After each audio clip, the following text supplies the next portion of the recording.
Go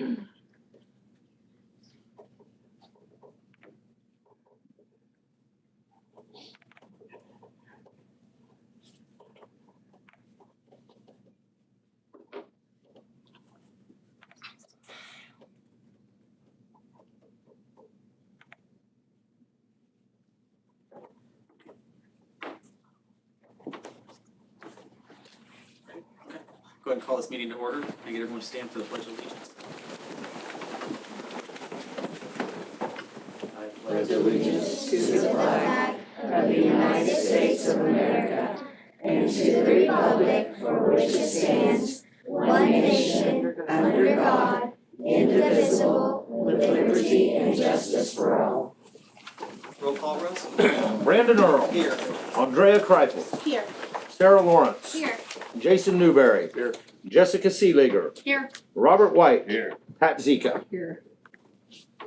We need adoption of the agenda. I'm going to adopt the agenda. I have a motion. Can I get a second? Second. I have a motion and a second. All those in favor say aye. Aye. Opposed, sign. Recognition of patrons and staff. Nobody this evening, but I do want to recognize, appreciate everybody being here tonight. We have a packed house for some of our items that are on the agenda, so I appreciate everybody taking some time this evening to support the board. So we appreciate all of you being here. Also want to thank our tech guys. We got some new things going in here that we're going to play with tonight for the first time. So I appreciate our tech people. And then also, Kelly, you want to tell them what's on the table out here? Oh, just Chartwell's donated that for the board members to enjoy for this evening. So just eat it at your So if you get tired of hearing my voice at any time, just grab a snack and enjoy. So besides that, I think we're good. Okay. First thing, discussion items. Education spotlight. Yes, Mrs. Higgins, where are you at? Come on in. So Lincoln Elementary recently from the state, from KSD, received the Challenge Award based off of their work on the state assessments last year. And Jim McNeese, who's our state board member representative, came down last week and presented to them. And so they are here this evening to get a good congratulations from the board based off of their hard work. So. Yeah, absolutely. You guys want to come? If you guys want to come out here and we can move this so you can get a picture. So we received the Challenge Award of Merit, and this was awarded to outstanding achievement and uncommon accomplishment, and based on Kansas math and reading assessment results. So Lincoln was recognized for doing great things, and we had some of our kids and our teachers come up, and I just want to let you guys know how much I appreciate them and the hard work that they've done. They've made my life very easy working with them, so thank you guys, I appreciate it. That's pretty major.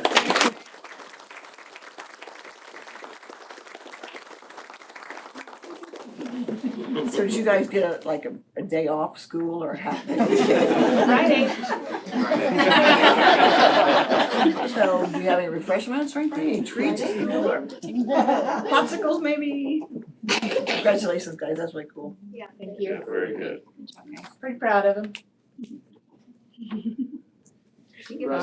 Russ, you want to pick? I would like a picture.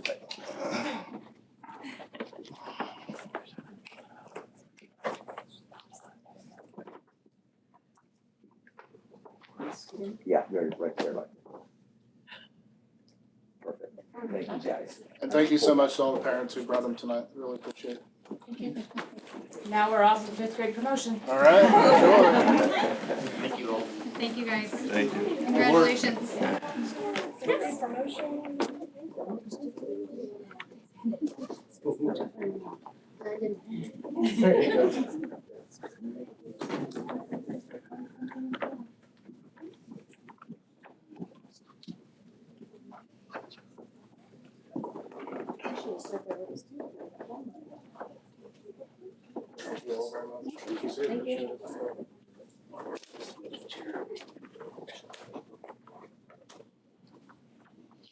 Next.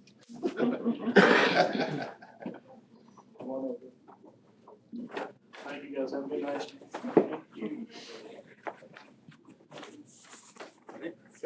Next, Item up for discussion, the state legislature bill, House Bill 2600. Yes, so Mrs. DeFore and her leadership team are here this evening to talk about a House bill that they've been discussing in class and have some leadership ideas on, and so I'm gonna let them take the floor. Okay, this is my group, and just a little bit of background. I've taught leadership at the high school since 2011, and every year it has its own. Actually, it started in 2010, right, with the class of 2011. Every year it has its own flavor. The kids really do lead the class on what they think is important in their life, what they think is impactful. The last 2 years, we've been part of a group in the state called Y-Link, and that has opened up some different opportunities for us. And so one of those opportunities is what they're going to talk to us about today. It really gave us some depth, I guess, that we hadn't ever had before, really getting into some actual legislature and, what the legislation and what we can do to impact that. So I'm gonna let them take it away. We're with the Wellington Leadership class, and we're here to talk to you about some things that we've been doing this year. I'm Sullivan Parkey, and I'm a junior. I'm Elena Reinhardt, I'm a freshman. My name is Claire Norris, and I'm a junior. My name is Joseph Morningstar Morales, and I'm a junior. And I'm Logan Robinson, and I'm a sophomore. So, towards the beginning of the second semester, our leadership class decided to expand the Crusader Care program, which we have been operating for a year and a half with the Crusader Closet. The Crusader Closet is our way of distributing and organizing clothes and items others need. Many of these items and clothes has been donated to us by the casino. Yes. And on March 26th, we went up to Topeka for an event that Y-Link, Youth Leaders of America, in Kansas, held called Youth Mental Health Advocacy Day. And we were supposed to talk to our House Representative Bill Riley, but sadly he was double booked. So instead we invited him to come to our classroom, and he accepted. And he suggested that we come here so we could still advocate for House Bill 2600. We would like to present our elevator speech now. We are here to personally advocate for House Bill 2600, which requires public school facilities to stock ladies' restrooms with feminine hygiene products. Passage of this bill would positively affect not only our school, but other schools as well. Through private donations, we have piloted a program like this in our building with great success. This required us to fundraise, and if we must continue to fundraise for this project, it could prevent us from doing other good works because of the time that it takes. We think public funding of feminine hygiene products should be implemented in our school because this is a basic need. Just like food services, every kid needs food, every woman needs products. Since we currently don't have this, we have to carry products on us at all times. We never know when we might need them or if anywhere we go we'll have them. Why this is so near and dear to our hearts is because we've kind of had the idea of mental health and how that's so important for us, and that's kind of been like what we've been going through this entire year as a class. But some kind of statistics mental health wise on that would be how 68 of students in period poverty have depression symptoms, and also period poverty methods of coping. Sometimes they include borrowing from other students and using products longer than recommended, or going without them at all, or using even other materials. So having the supplies we need can create a better learning environment in general. It ends a lot of anxiety that comes with not having their basic needs. Having these needs can help reduce stress and anxiety and making relationships with their teachers, other students better overall. So this bill kind of gave us a good opportunity to advocate for something bigger. I mean, we started out with this project. They told us to pick a bill and speak on it with our representative, and that's kind of all they told us. But this bill gave us a better purpose. So throughout our research, that purpose is to help young women and girls feel more comfortable and accepted in our schools. So now that we have a better understanding of this bill, it's driving us forward in future projects. We can now articulate to some of the most important people, like you guys, the importance of women's hygienes and mental health intertwined with it. So for a little context on the history of the bill, so this bill, 2600, was introduced in January, And after that, it was assigned to the Committee of Education, and since then, nothing has happened. We were meeting with Representative Riley. We actually asked him to come to our class. He came to our class and we got to talk to him, and we were meeting with him, and since then, that bill has died because the session has ended.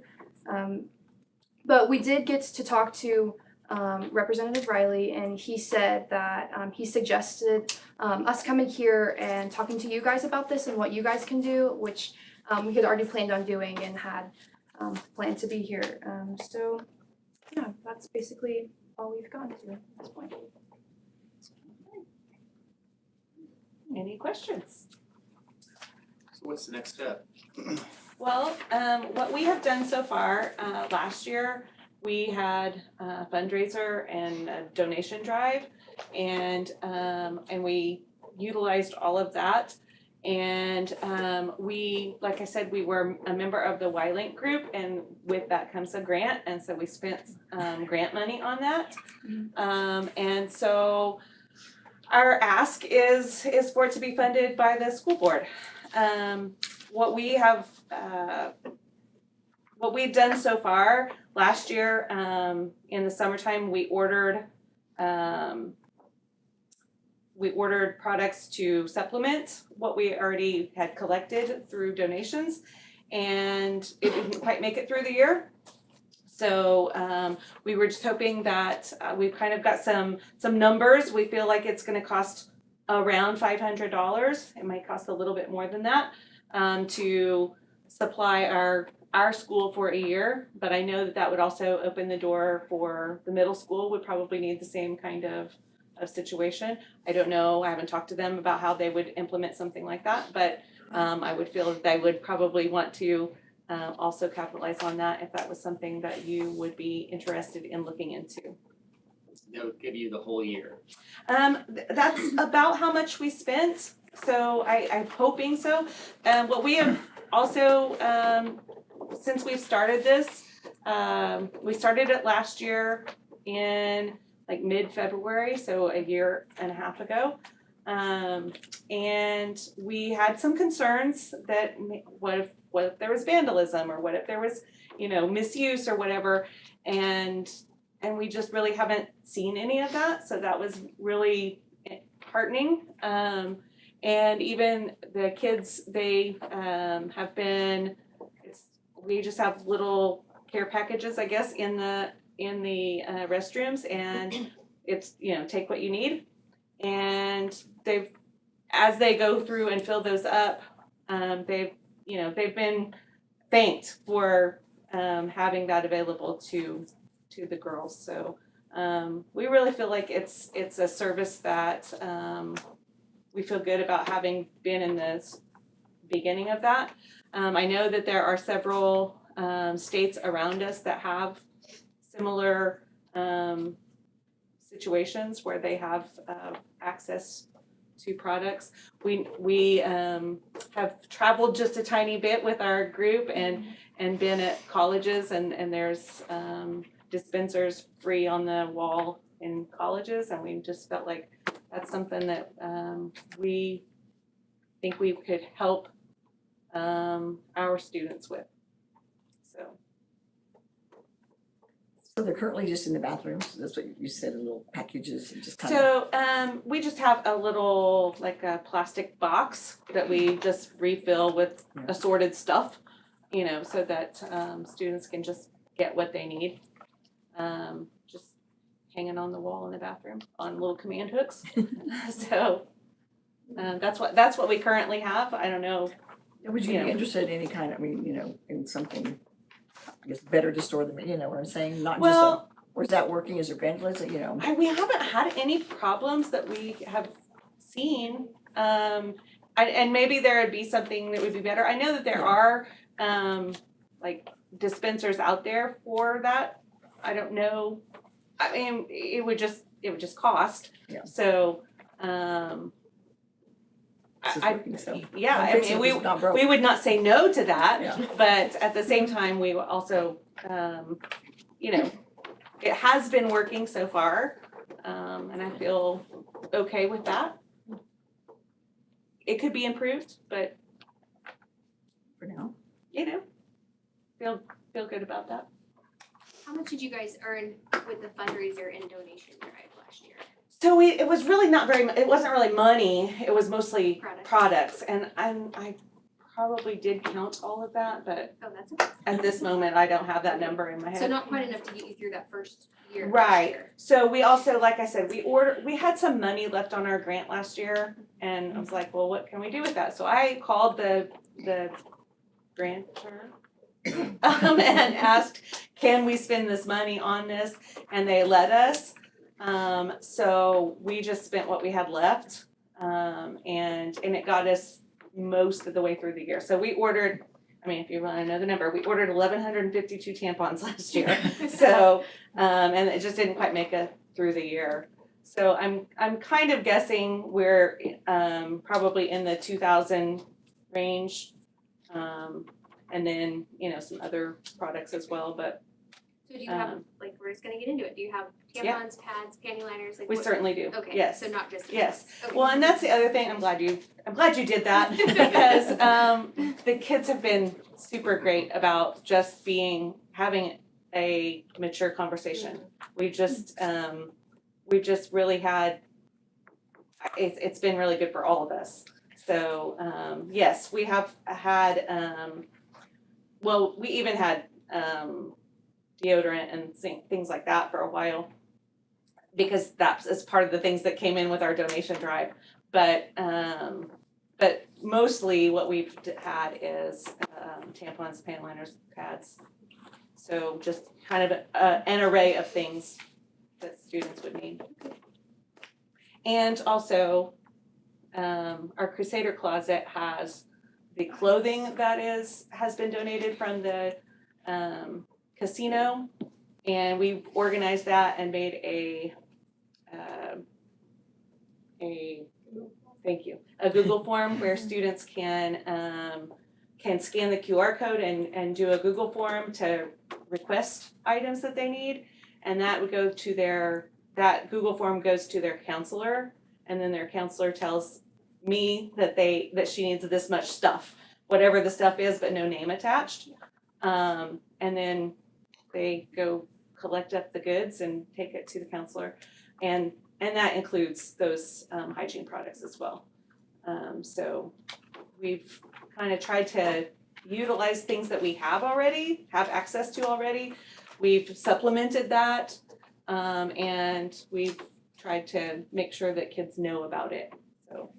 Well, and I think another benefit of us doing this, it's also eliminating the stigma in our schools. I feel like girls are a lot more willing to come to even Mr. Ford and to us about refilling the bathrooms and even just getting specific products. I think it's more generalized and more talked about now that, this is something that all women have, right? Like it's something that's there, and it's easier to talk about. Okay.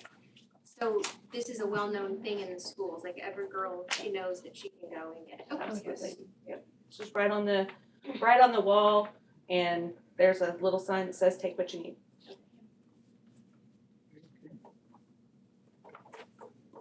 Any other questions? Good job. I'm really proud of them for digging deeper into, the legislative part of that. That's something we hadn't done before, and we probably would not have done without prompting. We started our little hygiene drive and did our thing on our own, but then we found that legislation that was like, oh my goodness, this speaks to what we are already doing. This should be a thing, and we should advocate for it. And so that gave us a little more of the legislative process, and I feel like that's a good thing that leaders need to know about. So. Did it get you excited? I mean, as you looked at bills to choose. Yeah. So did you get excited about some others that you're like, wow, I think we need to take this on, we need to take this? We were looking at a whole bunch, and there were some Yeah. that we're getting excited about, and others are like, that doesn't really, apply to us. But it was fun. It was really fun getting to look through all the other ones. That's cool. Well, and knowing about, where to find those things on the website and how to, I don't know, keep your legislator on his toes. Did tell a little tiny fib, so. I also know that there was like a lot of bills that we saw that we were like, this isn't something that's already a thing. Like Right. there's just a lot of things that we were just it kind of set our expectations of ourselves and our hopes a little higher than what they were prior on our abilities to be able to do things. So. Right, and I think looking at some of the bills, knowing that the forefront of some of them was mental health, especially when we are placing mental health, kind of in our, forward view. I think that's definitely our highest priority is the mental health of most of the students in the high school and all of the schools eventually, so. Is there other grants you could apply for assistance to this? I don't know. That's a good thing to think about. We have one day left of school.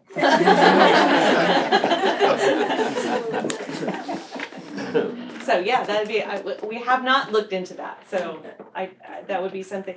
Well, and that's the other thing that has happened that had never happened in all the years I've done this class is this was kind of a continuation of something from the previous class. There's only one person in this year's class that was in last year's class, so we picked up what last year's class did and kept going with it. And we've never really done that before. It's always been, and it always will be, what's important to you and where do we want to go with our class this year and what are the things that we want to do. But this year's class really just picked up where last year's class left off, and I felt like it turned out really good for us. So How do you get on the leadership team? it's class, so they have to take it as class. Oh, okay. Yeah, so we meet every day, we do a leadership book. We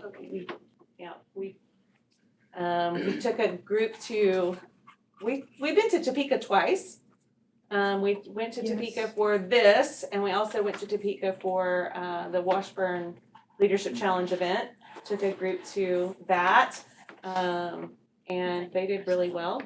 Oh yeah, there's quite a few of you here. Yeah, so it's a class that really kind of opens up their horizons, I think. So, and they're able to take it up to 3 times. So cool. Hey Darcy, not to put you on the spot, but I'm thinking $500 isn't gonna move the needle much as far as our budget, right? I don't think so. So with that If being we look at said, maybe, I'm closing this year obviously now, but if we look at for next year, July. 1,000, would that be And okay? do the middle school too. Because I think, did the law that proposed that, It wasn't died. it 5th through 12th? It was 5th Yeah, through it 12th, does. yes, it certainly was. It does. I've got the stuff here if anybody wants it. This is the bill and who's on the committee on education and who didn't really tell the truth about that. So I guess my take on it is $1,000 isn't gonna move the needle that much between the high school and the middle school. And if this kind of gets you guys the shot in the arm that you need to kind of take the next steps, I would make the motion tonight that we put $1,000 towards this. I second. We got a motion and a second. All those in favor say aye. Aye. Opposed, same sign. Look at us.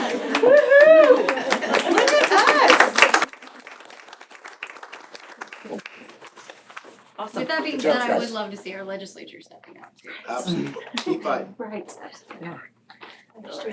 Good job. And can you guys sort of mentor maybe the middle school to have I mean, I would be, It might be a I will little tell you, challenging we went to the middle school to see their setup for their closet. So we could set our closet up because they had, theirs was so much more organized and so we went there on a little field trip and so we would love to return the favor. Absolutely, Because some of these conversations are more difficult when you're younger and they're not quite Absolutely. there. And so if they can have some people that they can lean on as mentors to try to get that going, that would be helpful. certainly. Great job.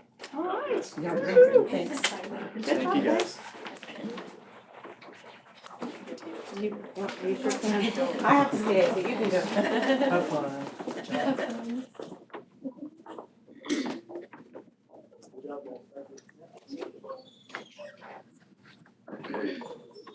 All right, next up, secondary education plan.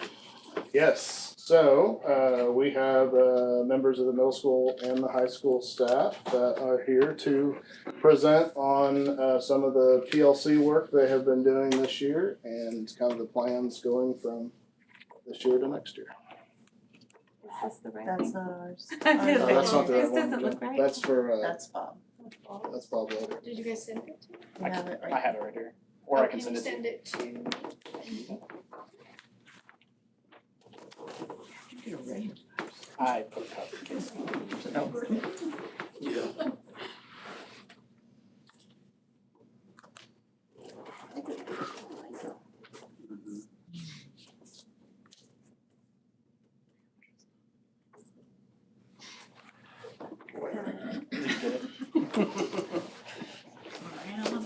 Graphic on everything?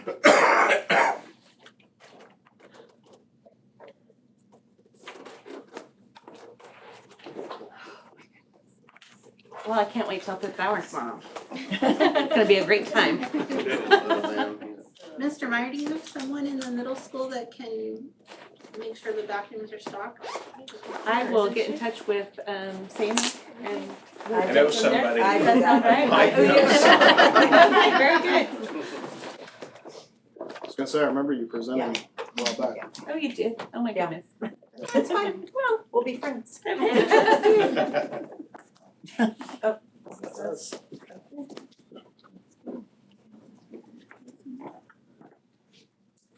Okay. I'm Dina Smith and I am the reading intervention teacher at the middle school. Brandon Lambert, I'm the business teacher at the middle school.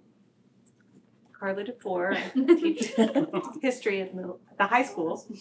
Elizabeth Bond, business teacher at the high school. So today we were asked to come and just kind of share a little bit about how we've been using our team plan times to work on our PLCs. So we put a little presentation together and just kind of go over how we've been implementing that this year. We at the middle school have had a team plan time for several years. This year we've kind of put more of a structure to it. We have utilized 3 of the days for our team plan with the structure that's listed on the board here. One of the days, Mrs. Brown, our counselor, comes in and talks to us about students' needs that she's seeing in her office or just relaying information to us from their therapists or counselors, parents that contact her so that the team members are all informed about how students are doing. And then we have one day that Mr. Meyer comes in to meet with the teams, and we've been going through our PLC books with him. And then one of the days we've designated to do some deep dives into instructional strategies and kind of talk about things that we need to get in place for students that are on the GEI process.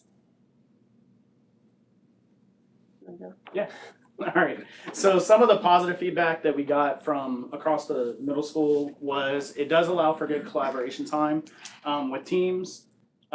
Definitely has improved communication in regards to students' needs, most of that coming from Mrs. Brown and what she's able to share with us so that we all know when a student's having a bad day or a bad month or whatever. That's been really helpful. The books have been very valuable. I didn't get to do this unfortunately, but we actually had a time where we went and we observed each other's classes, and from everyone that did that, they found that very valuable. Being able to see different ways to teach, how different teachers handle their classrooms. That was super valuable. And then it does give some time to work on IEPs during the day. And I will say, going back to the observing the other teachers' classrooms, we have some really great teachers in our buildings, and we just haven't ever really spent the time to go into those teachers' rooms and kind of learn from them. We don't need to go outside of Wellington Middle School to learn some really valuable tools and tricks and trades to have in our toolbox, and seeing how one teacher might handle certain students that have difficulties in other classrooms, and that's been very beneficial. So that was very much a plus. A few negatives that we've encountered this year. One is that we have, a lack of substitutes, as you know, and so a lot of times teachers are asked to cover other classes during plan time, so they're missing out on some of those discussions. They're missing out on the PLC time. because of that. And then we also have a few, quite a few coaches in our buildings, and so when they have to be gone for meets or games or those kinds of things, they're also missing out. And then we've talked about one of the things we need to look at is our actual schedule, lining up some people's plan times so that they're able to meet together. Our electives, their plan times were kind of all over the place. So in some instances, we had groups of 2 teachers together.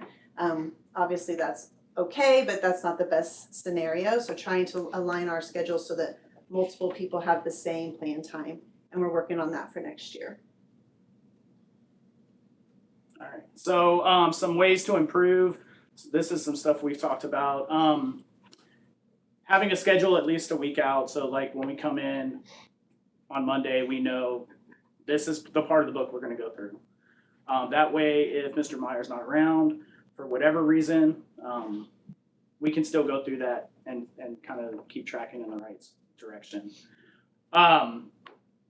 Change the schedule to increase the size of the elective PLC. So like my PLC is 3 people, and there's me and then 2 really good teachers, but we only have so many ideas between the 3 of us and so much thought there. So increasing the size, the core teams, they all have a plan together where they have all 5 teachers at one time.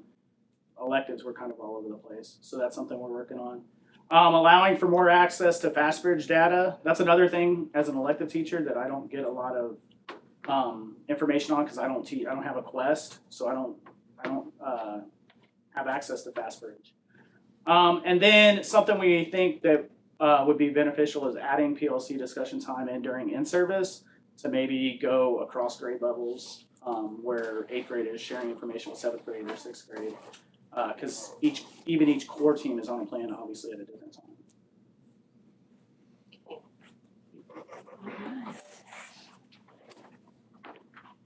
I'm gonna hand these out to you. Yeah, See, Okay, you talk. okay. Yeah. So the middle school's already talked about the book that we're using to drive our instruction.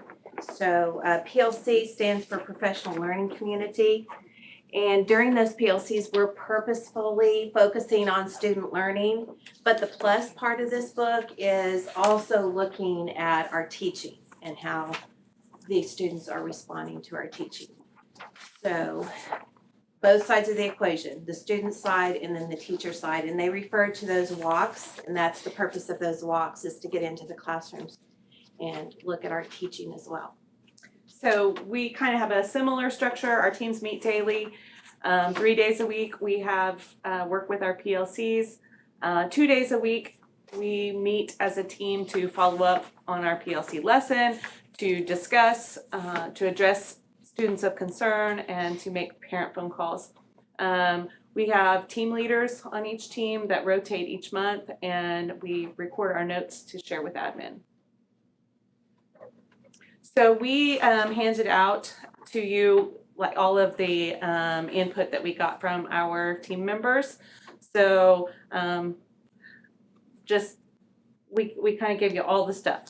So this is what our question was. What are some things that you liked about PLC and teams? And then and we, like I said, we just provided that all for you in this packet. It really is their exact words copy pasted. So that you have access to that, and then the next bit is what you didn't like, and I'm going to say that our likes and dislikes sounded very similar to the middle school. It was we felt like we really utilized our time, but there definitely could be some improvements, and so there were some suggestions for improvement. And they also sounded similar. So we just feel like the good, the bad, the ugly is all there. But it really seems like our teachers feel like that schedule ahead of time would be helpful to utilize our time better, to make more efficient use of it. But we feel like we are learning a lot of things. This year was a big learning curve of trying to figure out what we need to do. How do we do this PLC thing? And next year will be better. So, Okay, question. Who is on these teams? so every staff or every teacher is on a different team. So like I'm on the 11th grade team because I teach mostly juniors. And so Every teacher is assigned. every teacher to is a assigned to a Okay, team. and then you have team leaders. So within our team, we rotate our who's gonna be the boss this month. Okay. So and then somebody else is a note taker, and we keep our notes on a running list that the admin is privy to. So if we have questions, we just put that in the notes, so that they're able to see what kind of concerns we have, what kind of questions we have. Same. Yeah, and ours are based off of grade levels, so all the 6th grade team, 7th grade team, 8th grade team. And then like we talked about electives, when they have a common plan time, they're just put together on a team. So And then the interventionists it's are. not like a group of people coming together and then the word has to get put out to everybody else. Everybody's there seeing the same thing, doing the same rotating.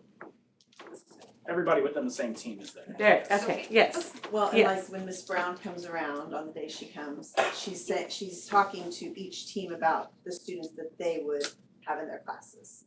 So she's addressing 6th grade students with the 6th grade team plus electives that would have those 6th grade students. And when Mr. Meyer comes, he's doing the same lesson with each group. So we have similar setup. We have grade level teams for the core and then 2 different elective teams. So in the 11th grade team, there's a math, science, history, and English sped. And same thing with all the other grade level teams. And then the elective teams, there's two different elective teams. With Is this when you work with the GEI plans? We have, yeah. Michelle Polvador comes in and visits with us about what's going on and who's been referred and what we need to be doing for them and that sort of thing, yeah. We have a day once a month that we block out for GEI. Not the whole team comes, but they send a representative to come meet with our core GEI team, which is myself and the administration, Mrs. Brown, and I think that's Alyssa Hovey, our psych. And then whatever's discussed in that goes back to the PLCs, and they talk about how they need to implement that in the classrooms. That sounds like a good idea. We also did the learning walk, and that was fantastic. I really, we got a lot out of that. Just seeing, I went to classes that are not like mine at all, and could really get a lot out of that, like how other teachers' classrooms are structured, and how their classroom management is, and what really works for them, and what can I pick up from that. So I felt really good about it. It honestly made me feel really good about the teaching that's going on at Wellington High School. It made me feel like we got it going on. Good, that's good. I think we underutilize the people that we have. We have a lot of very good professionals, and I don't think that we utilize their expertise as well as we could. So this, I hope, brings us, to a point where we're utilizing that more. Agreed. Can you guys talk about your schedules for next year and how this kind of work has flowed into those talks?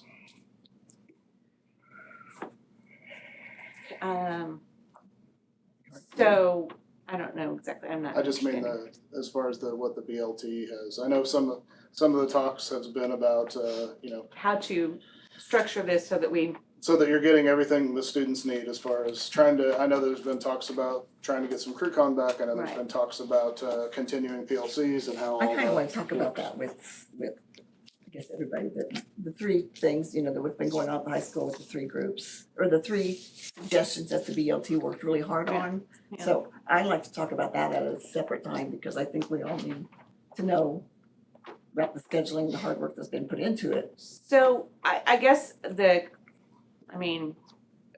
we kind of tried to decide what You want to do it different agenda items, is that what you're saying?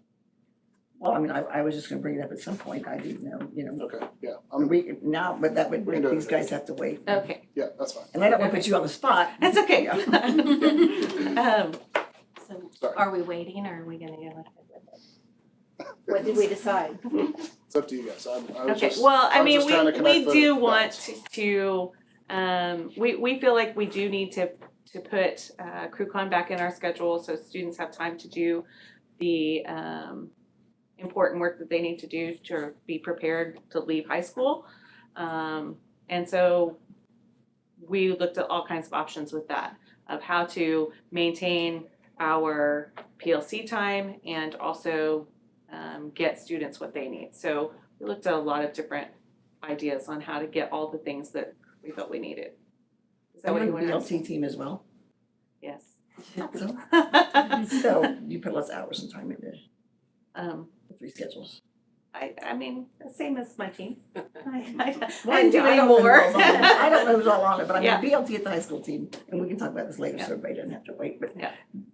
BLT at the high school, you put a lot of hours, time off, after school, in school, planning time, to come up with these 3 choices that you had. Yeah, we did.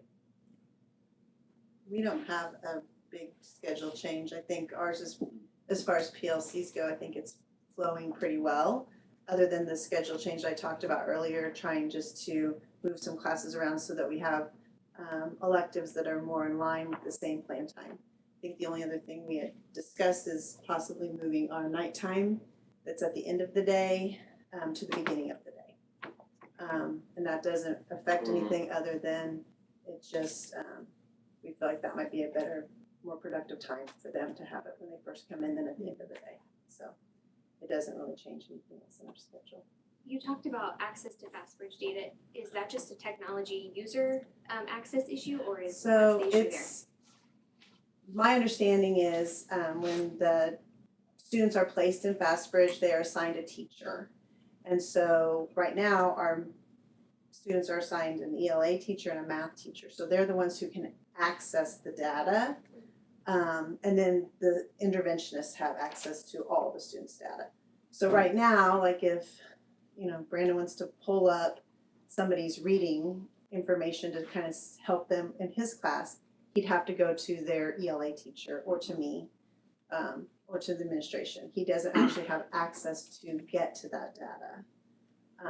And I don't know if that's something that is just a FastBridge on their end or if that's something on our end. I know we've played around with different ways to set that up and we haven't come to like the perfect solution yet. But right now, most of the time if a teacher has a question about it, they'll just come see me or one of their interventionists and I can pull up that data for them, you know, pretty easily and go over it with them. But they can't access it themselves unless they're an ELA or math teacher.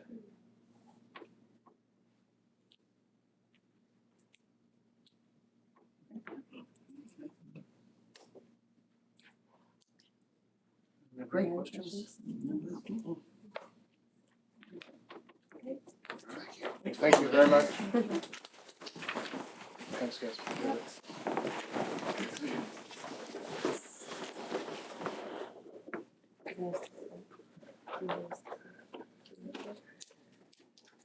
All right, next up, Grant from Kansas Star.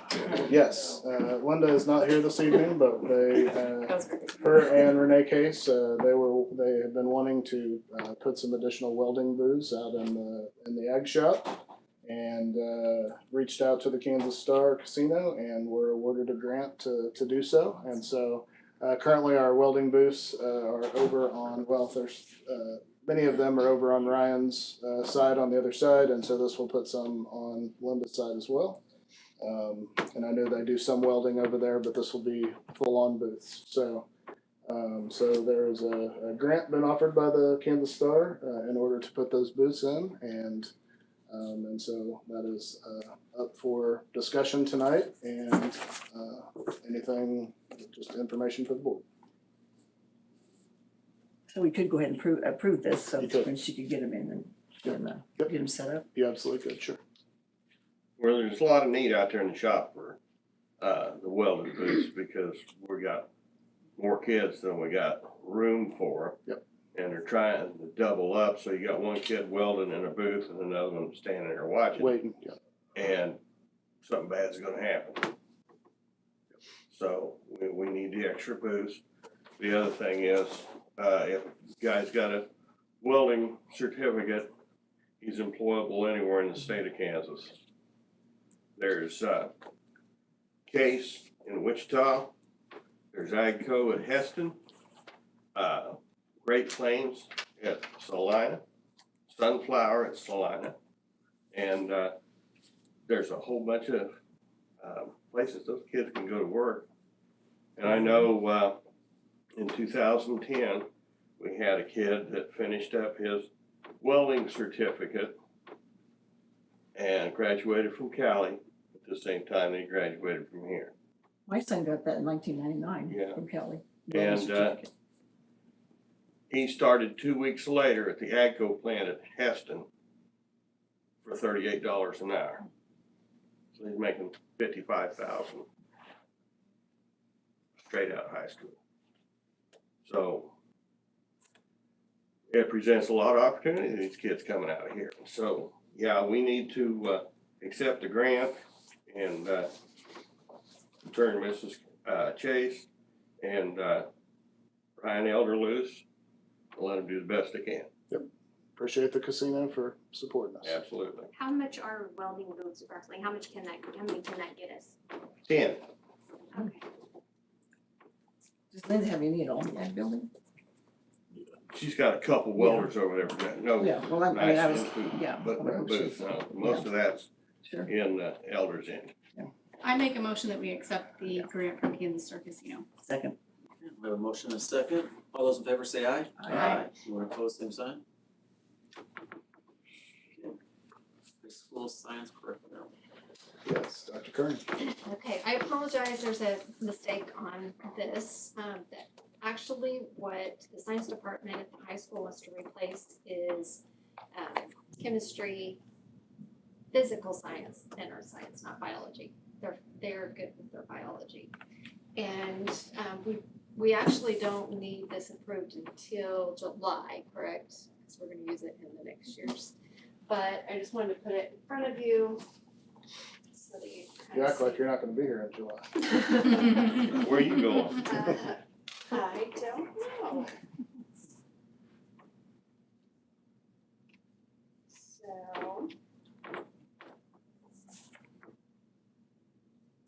So we replaced, I don't know what's going on here right now. There you go. Know why it's doing that. Okay, so we replaced a lot of curriculum in 2019, but science, they felt comfortable moving on with what they had for a little while longer until they had found something that they wanted, and they actually have some old books over there, but they really just want the online piece and the teacher guides to go with. And so we don't even have to, ship a bunch of books or anything. They have some of their old books in their classroom, but they say they do so much hands-on in their classrooms anyway that this would be sufficient. So they're interested in replacing their chemistry, physical science, and earth science curriculum with McGraw-Hill. And looking at McGraw-Hill, HMH, and Savas, they're all very close in price.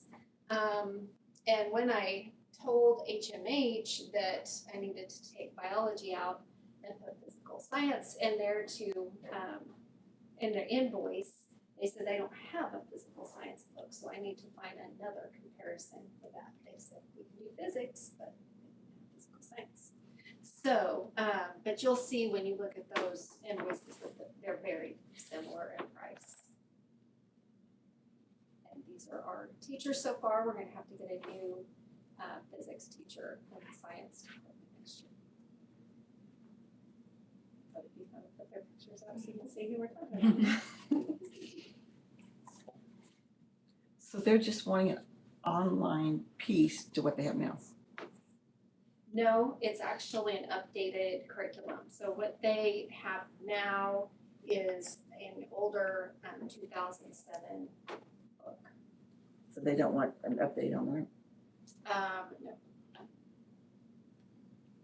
And Well, this one being McGraw-Hill is already like on our single sign-on for reading, and they would be automatically the students would automatically be uploaded in it, so it'll be a pretty smooth transition. So that's what they're recommending in McGraw-Hill. We'd still be using 2007 material No, they'd be getting rid of the old books and just. and just using online? Yes. Yeah. Is there an option for printing? And they could actually, the developers used to not let you do this. They would make you get a book for every student that took the class, and then you'd get the online free, but now they've changed that up. So they said, if you decide you want a classroom set of books, you can purchase that at a later date. So they wanna start with this, and then we can get some. Every student gets a Chromebook. Yeah. Yeah, but science is one of those things, it's like. We're also thinking a completely different generation. Yeah. I mean, we're old school. I like to print things off. My kids say, just send it to me and we'll talk.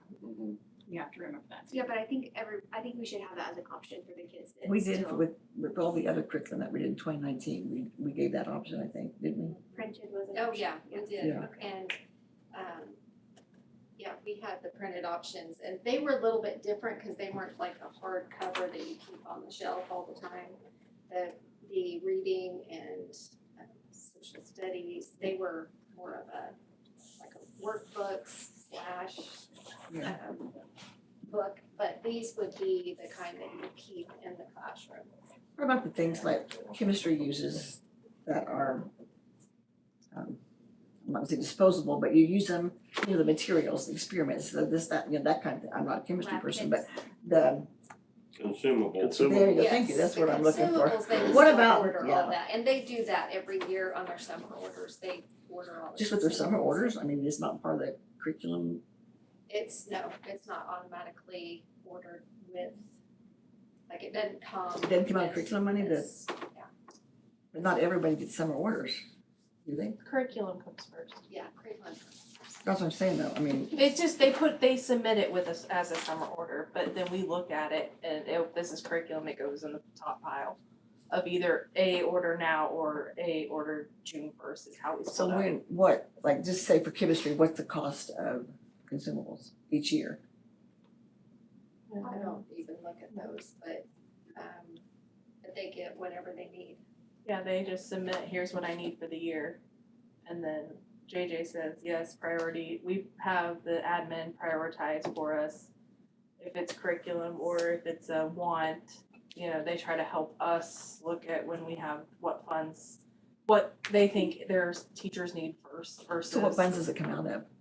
It just depends on where the budget's Okay, at. I mean If we have curriculum. extra in 06, we put it on 06, and we have some in textbook that we need to pull down, we put it in textbook, it's just, it can come out of multiple funds.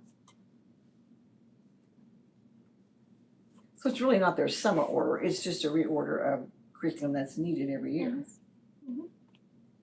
It's just, it's submitted during summer orders, Okay, and they put it on a summer order rec. Yep. And our science teachers have reviewed the curriculum. Yes, they have requested this curriculum.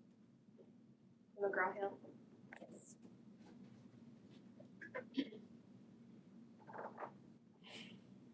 And what year is this? Because I was doing just a little bit of research, but I actually started researching the biology part, which now is no longer valid. And it looked like some of those materials were like 2018. And so with the Biology should be 2020. okay, I think there was one that was like 2018. Something was 2018 on the quote. And so we have it for 6 years. Then 6 + 6, you got 12-year-old curriculum. But I guess if we're using 2007, I mean. And the beauty of having the online is when they update that, it automatically updates for us. We're not. There's not stuck another with- charge. Right, right. And students have access to this at home? So their latest is 2020 that they've produced curriculum. This one, no, the biology was Okay. 2020. Okay. This one, I would have to look and see, it is gonna be their newest stuff, so.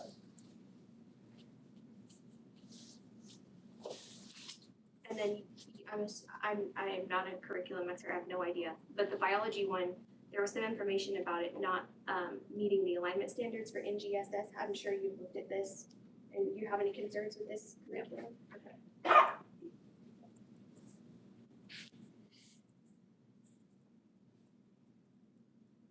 So that's just for discussion right now, so.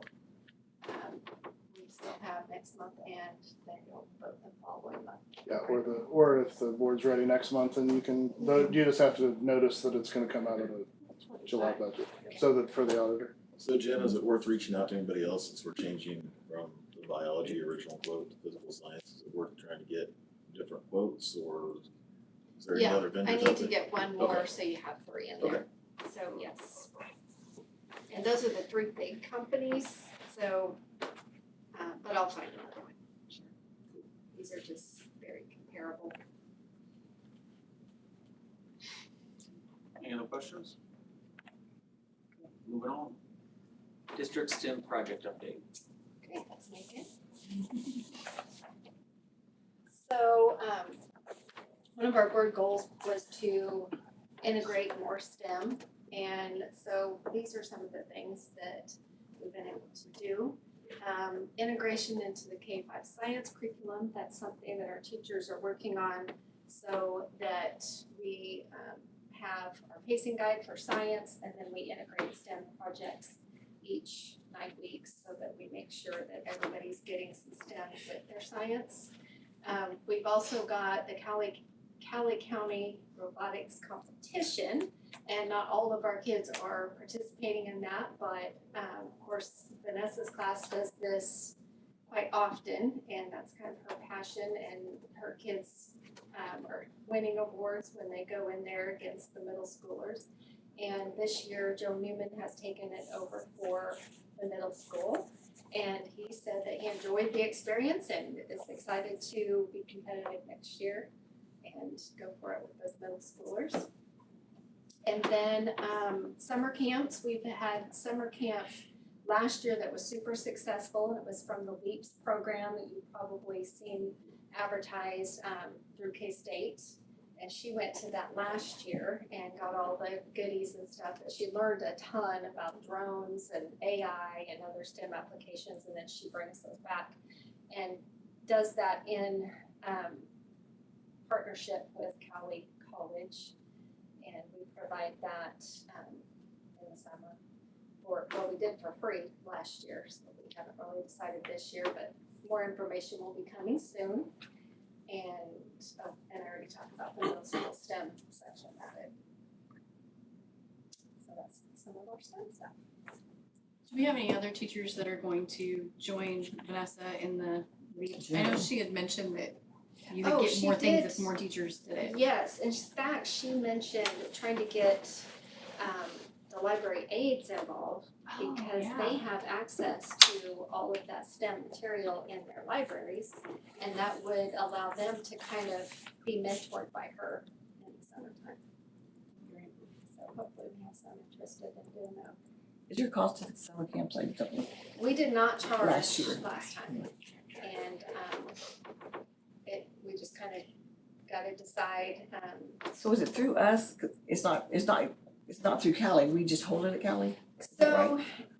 it's actually through Cali too and Canocla, and Okay. I mean, they all come together and provide something. So Cali provided another instructor, and Was K-State involved over the summer or last? so she got all the stuff from K-State and brought it back. Yes, K-State was involved because they did some of the video stuff, so it's a huge partnership, and then Canocla provided the snacks and advertising.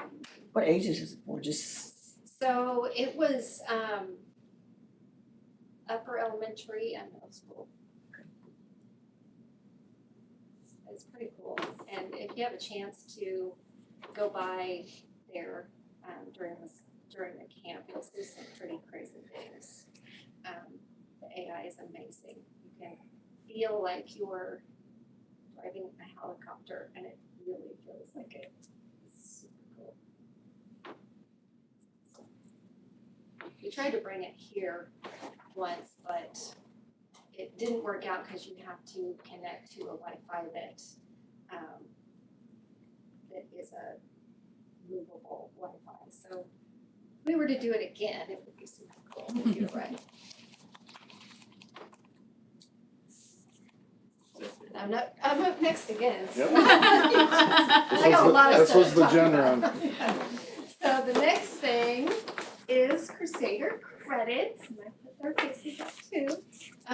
So our Crusader credit program is pretty cool, and I still feel like we need more people in it. And I do mention it to my mentees, our brand new teachers, but you have to have your license already. So if you're transitioning, or if you don't have your initial license yet, you can't use this. But we had several, most of them used their letters training. And so all they need to do for this is to kind of create a goal in October, and then by the time we get to April, show some proof that they've met that goal. So they might turn in some lesson plans or video, it can be anything like that to show that they've met their goal. And the beauty of this too, I mean, it not only helps them to eventually move over on the pay scale, but it is great for, and it can be the same goal that they use for their evaluation they keep. So it all kind of works together. What is PDC? The Professional Development yes. Council. So we can use those to move over on the pay scale? Mm-hmm. I thought I just, we can't do that. Yeah, it's not recognized by KSDE, so it's like a college credit, but it's not a college credit. So we recognize it as a college credit, sort of, but there you go. So if you leave Wellington, Some places do use though, I mean, we were kind of slow getting into that really, because a lot of places let you use your PTC points or whatever you're talking, I don't know what to call it, but let you use that, your in-service points towards towards the salary schedule, So, And you can get 1 point per year, is that correct? yes, Okay. only one. And how hard is it to get a point? Does it Easy. take, okay. I think it's easy because you're already, well, it's hard, but it's easy. So it's hard in that, like, if you're doing letters, that's hard work and you're doing it all year. But it's easy in that you just write up your Crusader credit goal and you get that on top of your letter certification. So Now, how does it align to an increase in pay? Like one credit, is there an equals, one credit equals this, or how do you get that? So, like, when you have your bachelor's and you want to move over, it's bachelor's plus, what, 12 credits? 10 credits. So, yeah, it's like worth one of those credits. If you're at 9, Okay. that might push you to 10. So 10 years to get 10 credits, because you can get 1 year. Yeah. That's a pretty cool deal. So, and I am hoping that I can get my PDC team to feel comfortable, just keep pushing this, because I push it a lot, and I feel like we should have a lot more than this, trying to get product. So, anyway, and I think we're out of things. They could get a small break. Oh, I get a break. So what was the action that you needed on this? Oh yeah, I do need something. Can you approve that we, give these people a Crusader credit?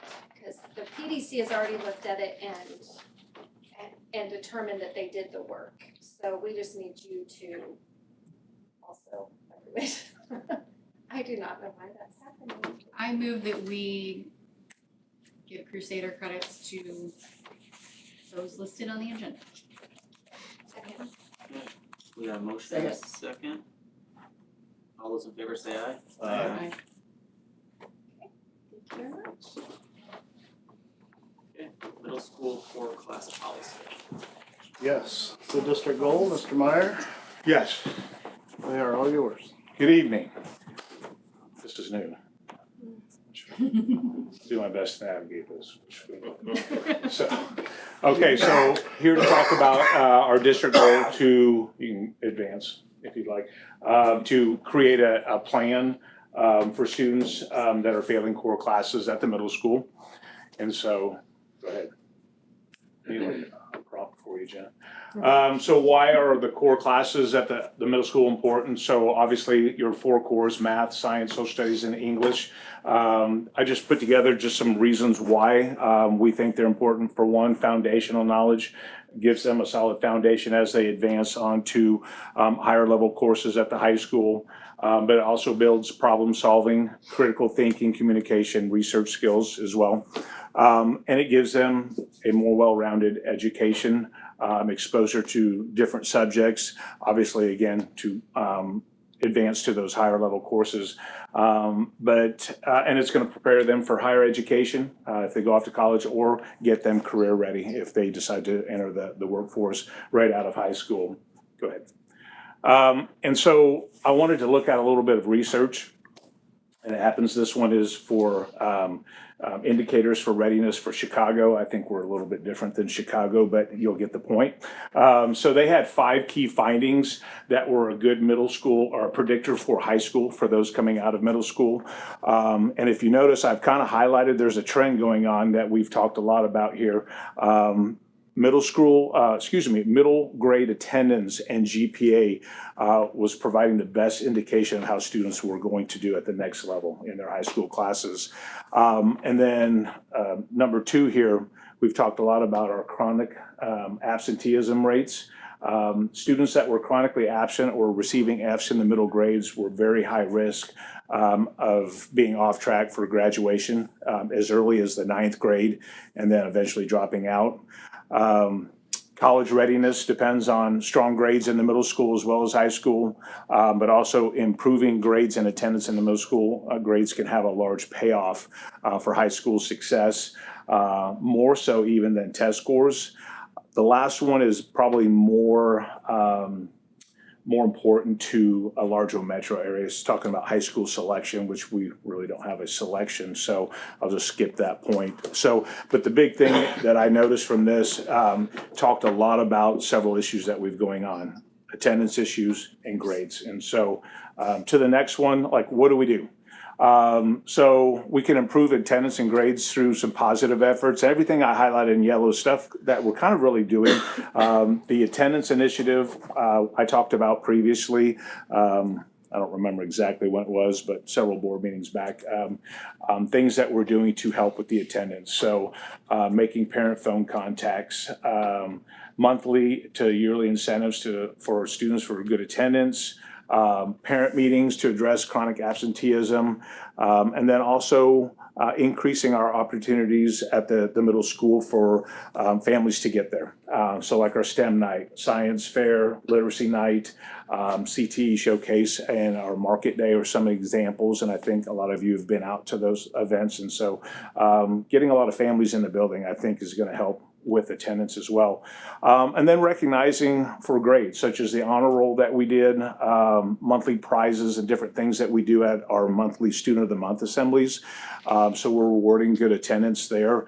We used to do it semester-wide, and now, or every semester, and now we're doing it monthly. So we're trying to, it's hard for those kids to look a semester down the road and focus on attendance. And if you do it every month, I think it's a little bit easier for them to stay on track. But then doing random fun activities to help promote a positive atmosphere and climate for the students to make them want to attend. And I put in here a rock, paper, scissors activity. It was when we went and talked, the KISA meeting, and we had other schools that were there, and we were all collaborating. And one of the schools, I don't recall which one, but they had a rock, paper, scissors activity. And at the beginning of the day, when students arrived, they would hand them a set of beads. And during the passing periods, they were allowed to do rock, paper, scissors with someone else that had beads. And once you lost your beads. And then it culminated in like a finals event at their assembly. And there were rules to it, obviously. It couldn't be tardy to class, couldn't be tardy to school, couldn't get in trouble if they did, they lost their beads. But just incorporating some more fun activities for the kids randomly. And so you got to be at school if you want to participate. So on the flip side, there's some punitive strategies when talking about grades and attendance. So possibly losing eligibility for sports and activities, possibly as much as immediately without a warning list, and then staying after school to improve your grades or loss of honor roll recognition. And then to the point of what I'm came to talk to you about on the last slide. So, okay, there you go. So middle school promotion. So talked to several schools in the surrounding area, South Haven, Caldwell, reached out to Hayesville and also had someone contact like Derby. And not a lot of people are doing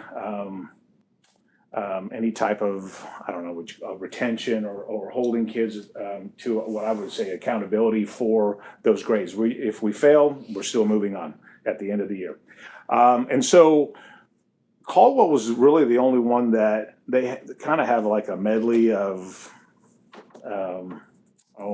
like virtual school, a retention type of policy, and that's a whole nother issue. But so I was going to talk to you a little bit about an idea that we came up. We talked a little bit at BLT about of having some teeth to that, to where if the kids aren't passing at least 75% of their core classes, then what do we do? Because it doesn't make much sense for them to fail 3 and 4 core classes and we're moving them to the next grade like it doesn't matter. So here's the idea that we came up with, and we kind of stole a little bit from Caldwell, if you will. So to be promoted, a student has to pass at least 75 of their core classes, 3 out of 4. So at the end of the school year, if they do not meet the criteria for that promotion, if you will, they would be required to attend summer school to continue their education in those areas that they failed. The platform we did talk about was the Edgenuity platform as a credit recovery, so they could achieve a passing grade in those areas. And then if they failed to still pass those in summer school, or if they chose not to attend, then they would still take those classes the next year. They would just do those in lieu of taking elective courses. So they would lose that ability to have that. I just feel that electives are very important, but I think the foundational knowledge that we talked about in those core classes is primary. And so we would have them take those. Beyond that, I don't know.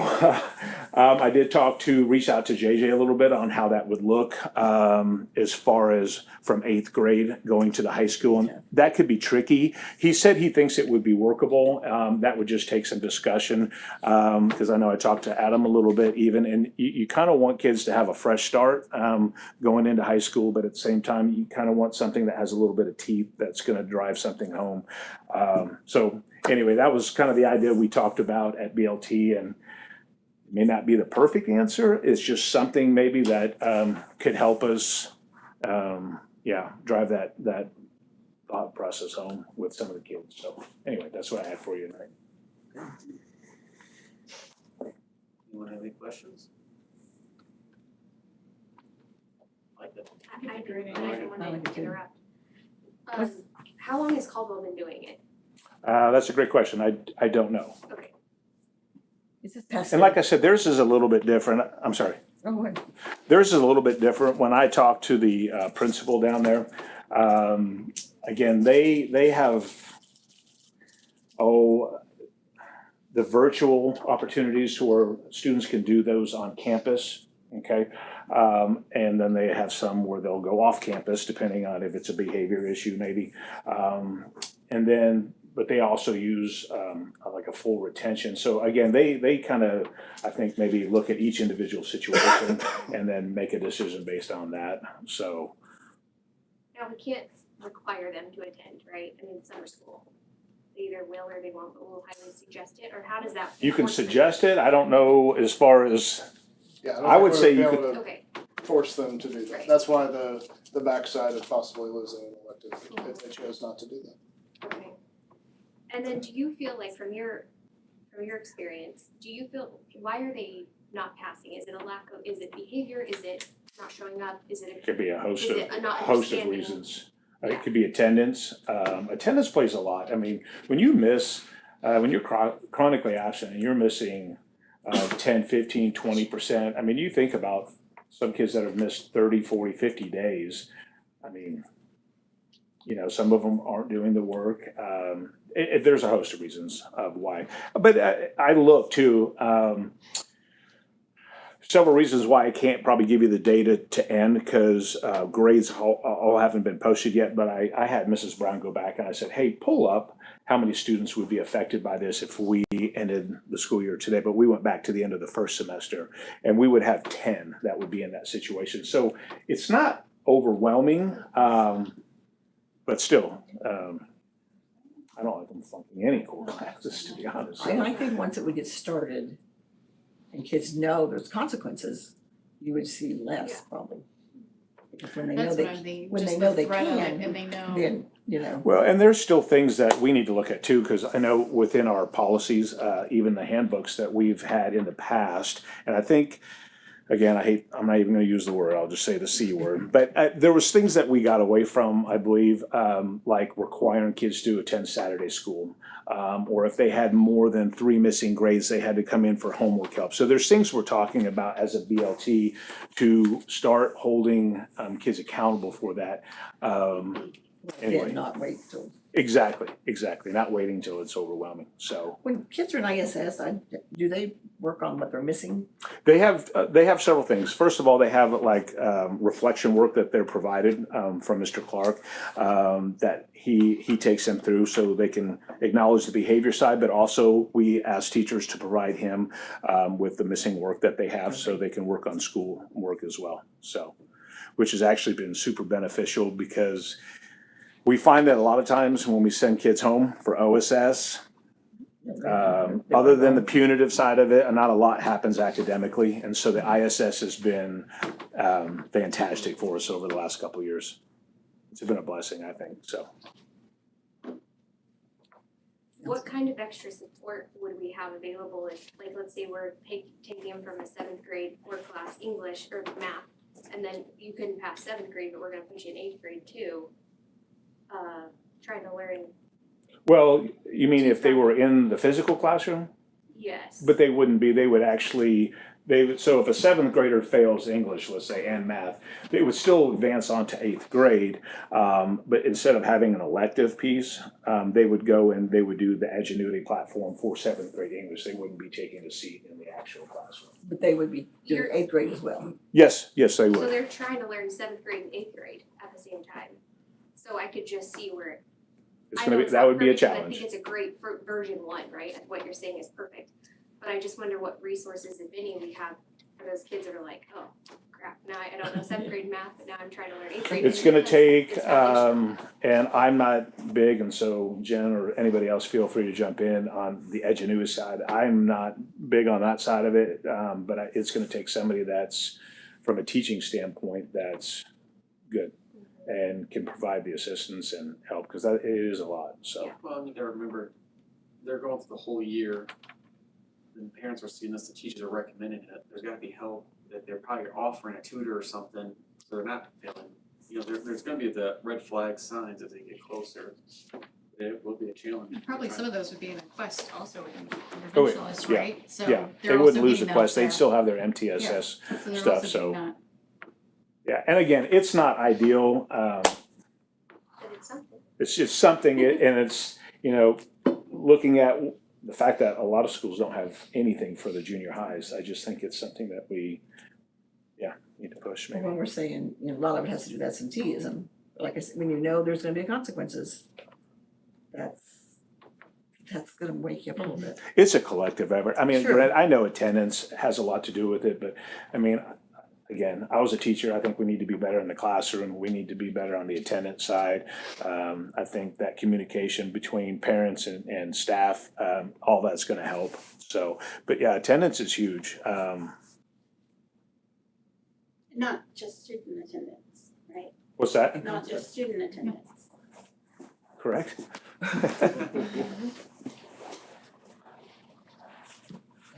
So if the board's interested in this, then it would be a policy placed in the handbook for approval whenever you get handbooks here in July, or June and July.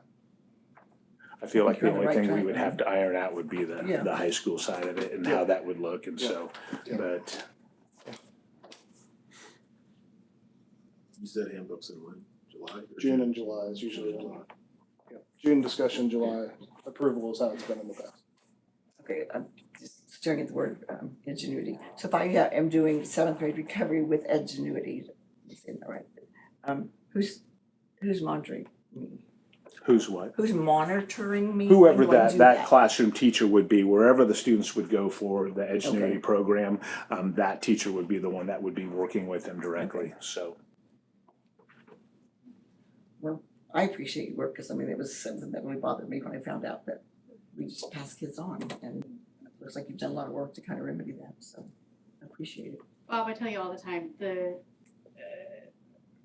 environment at the middle school has changed so much, and I appreciate it, and I thank you for that.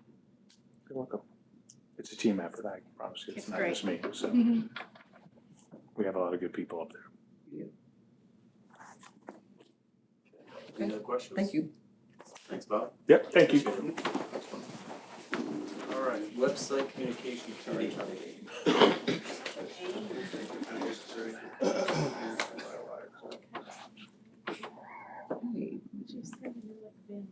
Next year, I'll need your diploma.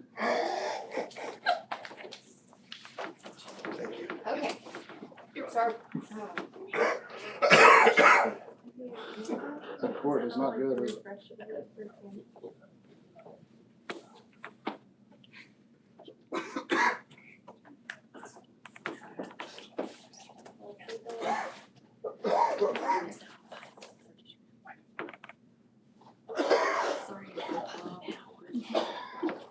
What'd you say, Jim? Holy cow.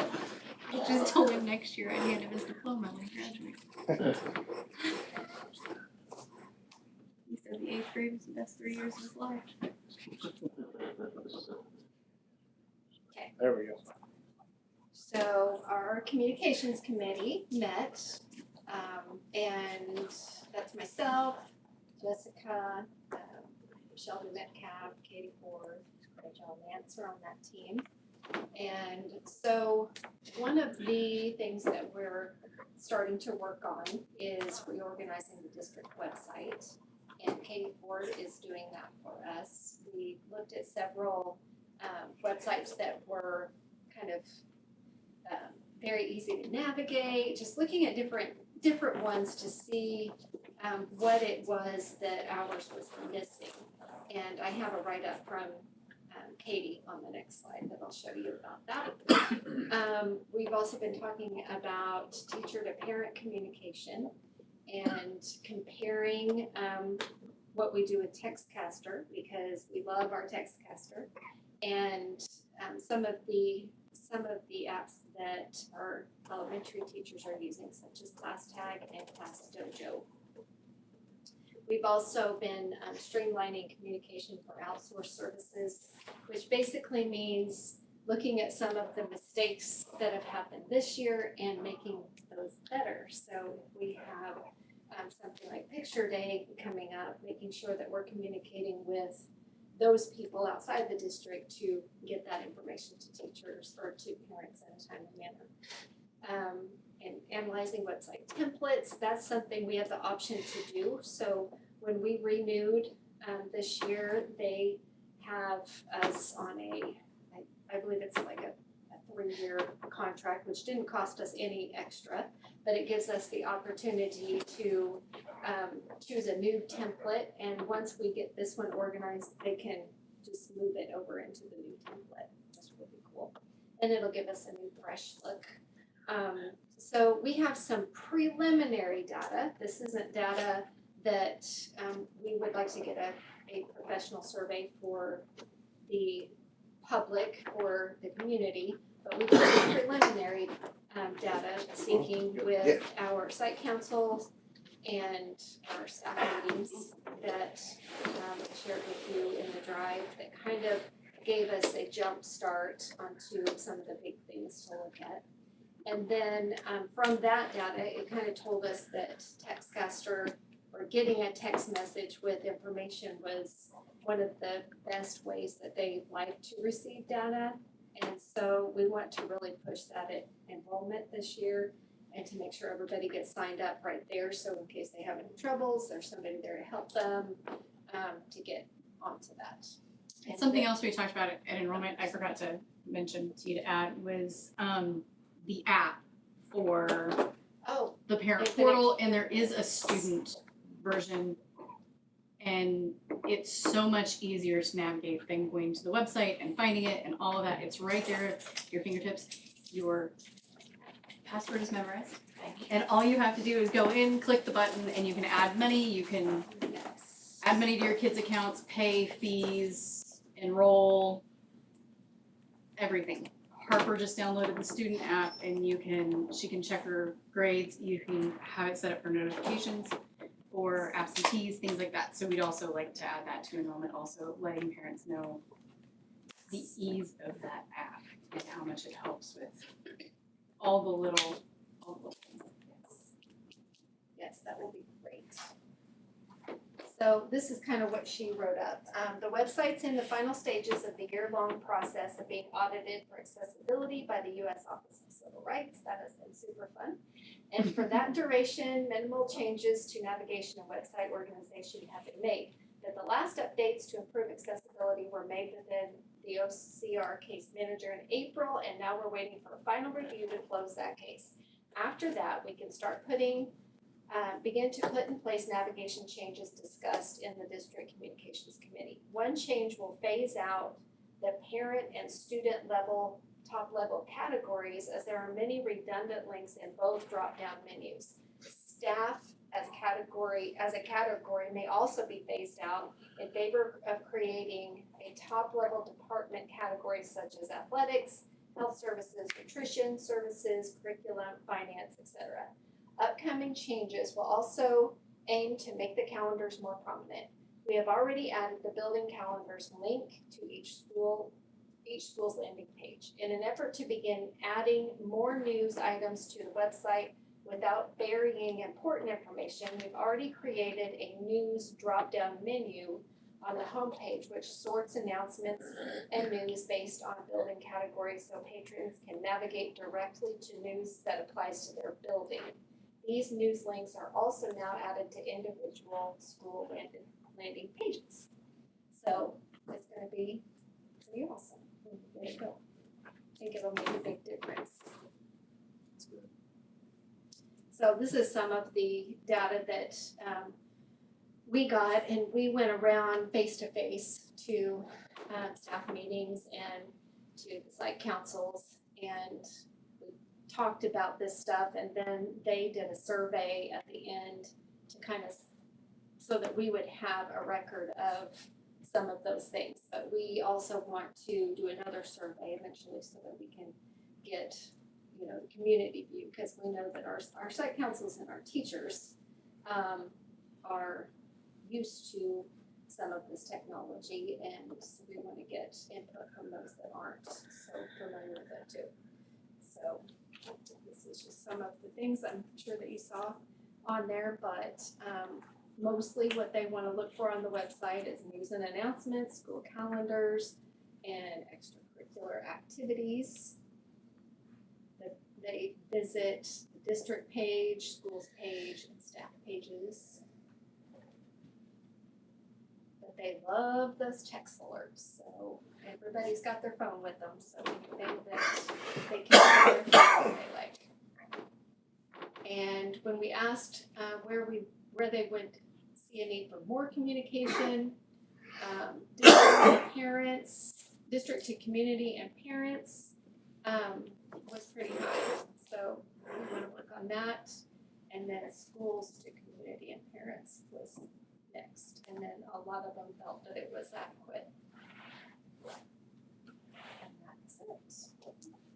So I got a question on the text caster. Whose responsibility is that to post that? Because some things get posted, some things don't. So We have There- multiple people. Yeah, there's multiple people on that. So Ellie sends out a lot of So the is it sports like- things. Like, is it up to the coach to get that information to Ellie to get that out? Or is it Yes. up to the band director to get that information to somebody to get that out? Or Yep. where does the responsibility lie? Communication goes from that to the, we have a few people across the district that do it, and so most of the other people would contact one of those contacts if they wanna get something out. So, That's one reason why we thought class tag would be neat, like, I know Eisenhower uses it, some Lincoln parents, schools do, or some Lincoln teachers do, and some Washington do. But if we can get, it would be difficult, we have an idea of how to do it, get everyone on class tag, then you can assign each student to a classroom, you can assign them to a team, different things like that, and then all of our staff would have access to their classroom, their team, whichever it is, whatever it is. And they can send those out directly to just that group. And so then they would have access to it and it would be more personalized. I mean, I kind of lean on the text caster of the school to parent communication, not as much of the school to communication. Not all of our students are in it. I mean, we've got flip phones. I mean, What? yeah. So none of our students are necessarily gonna be required or to take care of the cell phone so that communication can happen in the first place. So I kind of lean on it to the parent. And then that's the reason I ask as far as who's responsible, because like there was nothing on Textcaster about any of the band concert stuff. We got something. So I didn't. So there's just There was one there just needs yesterday to be after. maybe Yeah, the middle communication school to the one tonight staff was, as far but as make sure we get that information out so the Yep. community knows. Yep.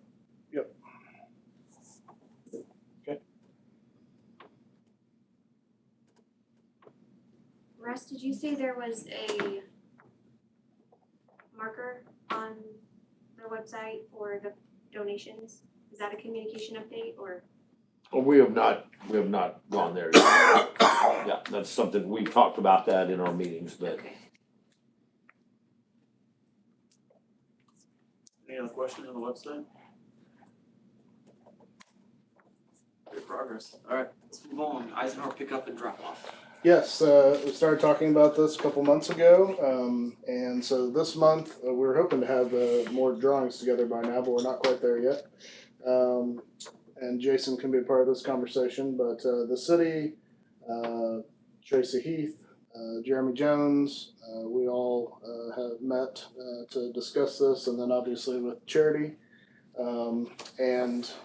Jason, do you have a thought process on kind of the drone idea that you guys had? So yeah, I talked to Tracy Heath. I think he's gonna put the drone up, but it may not. He's had a lot of stuff happen in the department, so unfortunately with school winding down, I don't know that it's gonna give us good data right now, but we kind of strategically placed around the area the other day during drop off in the morning. There's some interesting things that happened. I mean, we saw a person approaching Eisenhower from the south, cut all the way across both lanes of traffic and parked in the drop off lane, facing north. Dropped their kids off, and then another one pulled in, cut a bunch of people off, and then did a U-turn right in front of Eisenhower.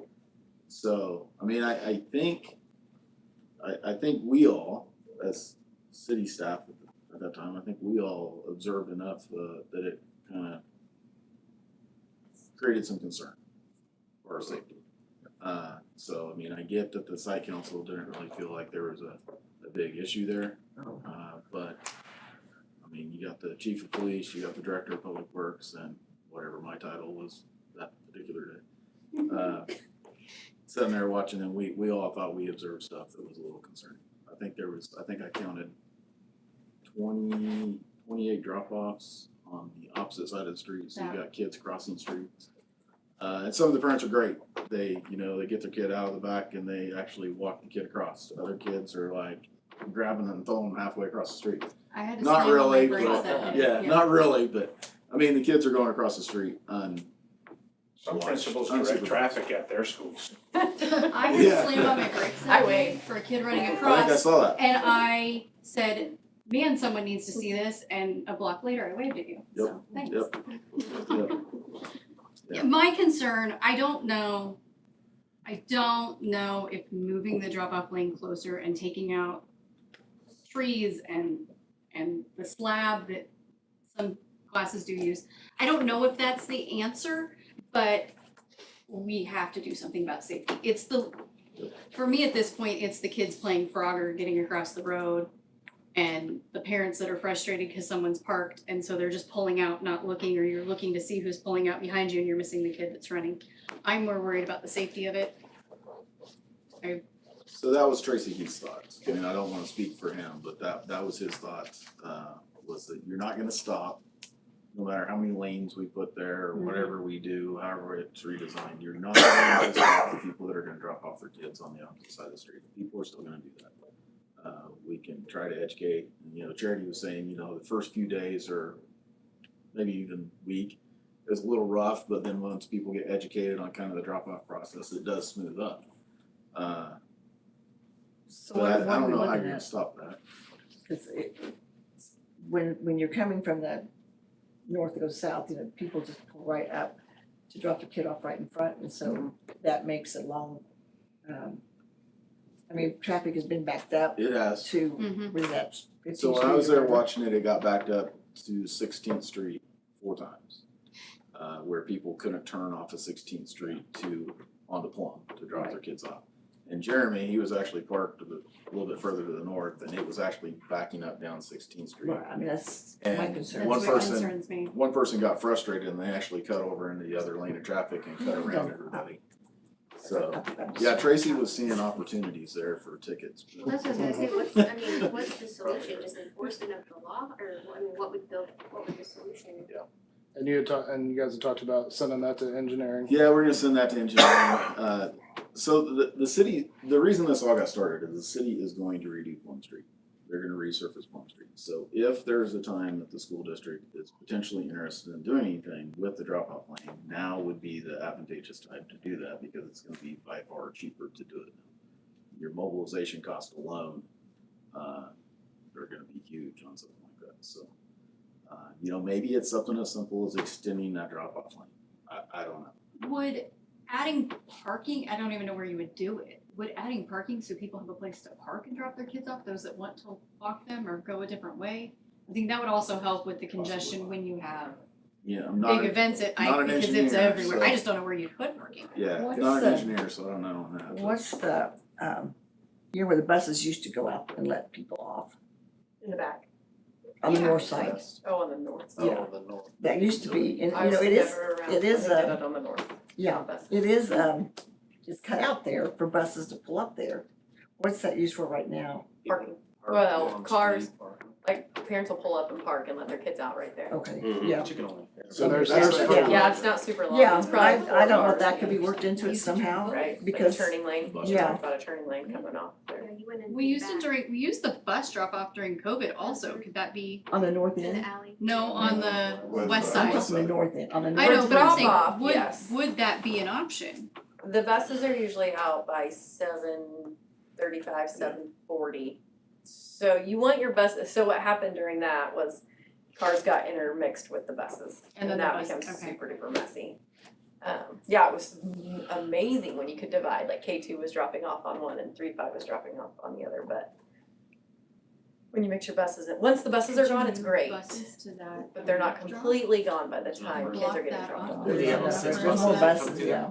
What's that? But do they all come at the same time? Yeah.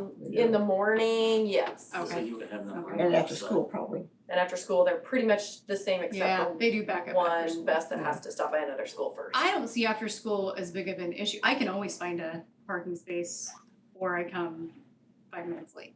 Either one, Yeah. Pickup doesn't That's where the seem- training, the first few weeks are, Few weeks, okay, that's a little long. I'm being nice. A month. the first month and then it's good, the after school part. Would just communication of safety and things like that get us anywhere, or? No. I mean, it's not gonna Your not Joel's back up is running traffic for like. sure. Traffic's Okay. gonna get back up to 16th Street regardless, unless we do Okay. something. A turning lane of such on the north side, I have no Yeah. idea, that's gonna be an engineer. But that north side, yeah. that's- I think look it at could be out. something fairly simple that might, I mean, like I was talking to the side council, drop off pickup is about 7 minutes and it's out. Drop off, yeah, if you do some type of turning lane. That 16th Street and Plum Street intersection gets messy. And then you got staff that are coming in and parking straight in front. Well, and at pickup, that created a little bit of issue because you got staff that are coming out to leave to go to other events, coach, whatever the case may be. And they're backing out into traffic, which is Yeah, not they're a picking good up and thing. heading on. Yeah, which is not a good thing. Ms. Kennedy, do you think your stuff works good? I mean, I know we're not doing Woodlawn, but I'm just, yeah. We have the same issue, it's just happening in the driveway instead of in the street. Yeah. So we still get backed You're up, letting people somebody out still that get way. mad and go through the bus lane. They stop where they're not supposed to and get out and it backs everybody up into the street, And that, so. yeah, we that's have the where I same think issues, moving it's it just- up that's just moving the It's issue just closer to the happening in the building. driveway, the kids are still playing Frogger in the driveway. So Yeah. it's the same issues, it's just happening in the driveway, Instead of- not in the street. I think doing the drone and gathering some data and sending it to engineers for a Yeah, I think that's a great idea. simplistic kind of Yeah, option it definitely needs to. would be. Thank you for looking into it. Then we can look at. Yeah, I mean, in the next 2 days, I don't know if that's gonna happen, but when's the street project happening? He said he's gonna try for 2025, but that Yeah. wasn't We have a guaranteed. whole Till year. for 2025. But they have to put it in the budget, that's part of Right, it, that's that's the problem, so. Well, part of the synergy would be to get them done at the same time, and then the engineering would kind of mold together too, so. And that's all gonna have to be done very quickly if it's gonna be a 2025 project. Thank you for spearheading this. I just wanna try to address it if it's an issue. If it's not an issue, then so be it. Any other questions? Let's move on. Board of Education self-evaluation. Yes, this is a topic that came up last month. The board has a policy that as far as I know, for a lot of years has not necessarily been a discussion or practice of doing an annual self-evaluation.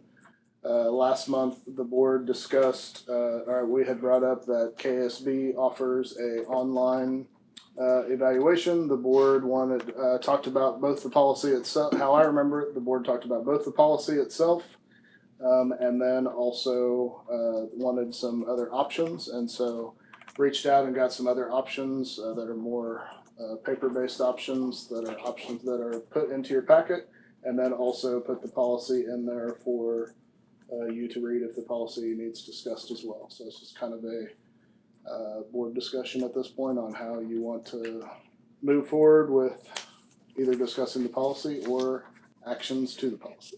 So I kind of looked over it and I'm probably gonna be singled out here, but I don't see really an advantage of it or a benefit of it. We're gonna have different ideas, we're gonna have different ways of looking at it, and it may or may not be, I kind of feel it's kind of a waste of our time. And that's just my personal opinion, if everyone wants to go against it and do it, but we have enough going on in our lives right now that sit there and evaluate ourselves, how we look at things. We're all gonna come up with different ideas, and that's what makes us bored, but. I agree with you. I disagree. I think it's important. We evaluate our teachers, our staff, the superintendent. I don't think that it hurts to grow and develop ourselves. It doesn't have to be used as a negative thing. It can be used as positive. I think it's an important part of what we do. I think it's important as long as it is used positively. My fear is that it would take a negative turn.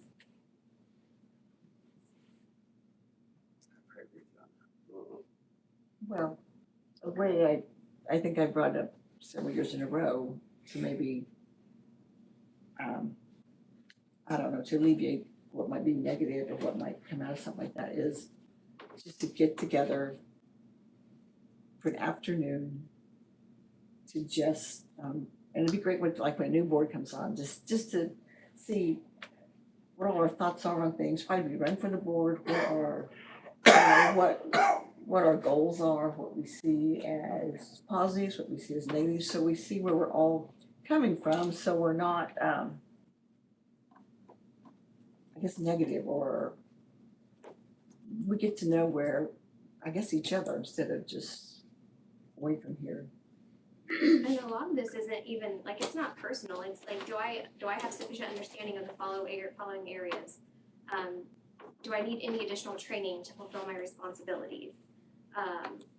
Do I manage my time effectively? It's not personal, like, jabs at anybody, it's just how we're operating. Some of it is, of the other 6 board members, so many truly put their cards on the table and articulate the real reasons why they vote the way they do. Yeah, so I think this is just some examples of what Adam found. We can do it the way we want it. We can take out the personal stuff if that's, I just don't know, in my opinion, I think that we're not any better than anybody else that has to be evaluated, and so I think we should, but just my opinion. So my 2 cents is I don't really think we need to do that. I think we can all self-reflect to know whether we're putting the effort in or not putting the effort in. And I'm not gonna do an evaluation and sugarcoat it, sorry. I'm gonna speak my mind, that's why I'm elected, is to speak my mind. And if you don't agree with me, that's fine.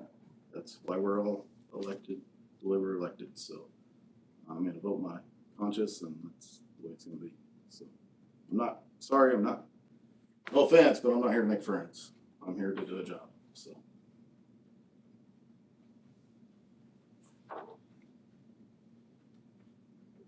Okay.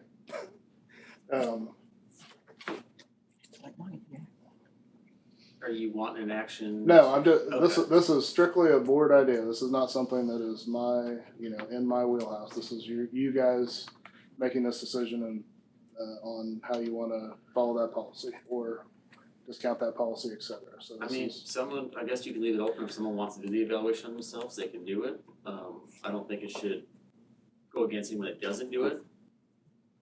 And you just take that out of the But I policy? think it says shall, doesn't it? Isn't our Right, so the policy would have to be adjusted. The one policy way or would have the to be deleted or I don't know, it'd have to be changed. shall to Yeah, I may agree or with that. something like that. Change the policy or delete it if we're not gonna. I mean, they haven't That's the whole done thing with policy, we have so many that we don't Haven't use, that we done it. don't follow. it, they haven't done it how many years and why are we gonna recreate this? I and can only have it go start back, again? I can only go back to 99. They Yeah, I haven't can go done back. it. I think that's one of the points, so it's a policy. Yeah. And that's the thing that bothers me, and we all know that we follow some policies, we don't follow other policies, But I think if you look at this policy, and who knows when this was put in, if he's going back to 99, things have changed in this world. then let's get rid of the policy, then let's I change, agree with that's that. what I'm And saying, so that's we why. need a motion to probably get rid of that part of the policy. So That's- moved. Okay, we have a motion on the floor to remove that policy. Do we have a second? I'd second that. We have a motion and a second. All those in favor say aye. Aye. Anyone opposed, same sign? Aye. Russ, you want to do? I think it's 5-2.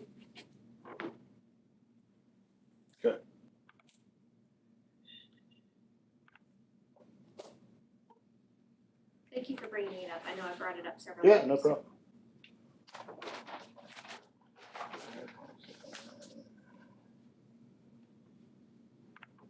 Okay, got it, thank you. First action item, food service addendum. Yes, food service addendum, Kelly brought this up last month and I'll let him, explain away. Okay, this is, as I mentioned last month, this is not like an extension to the contract. The contract is a full 5-year contract. This is an addendum for fixed prices. And this is done annually anytime you are contracted with a food service management company. So the CPI this year is 4.5 was the max that they could ask for. So Darcy and a representative from Chartwell's were in negotiations, and what is presented in front of you is what was negotiated upon.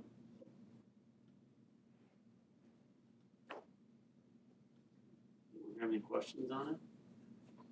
Are the prices higher or the same? I probably should have read that somewhere, but 4%. the same. And that's just to go along with the increase in food prices, which is not uncommon on a yearly basis.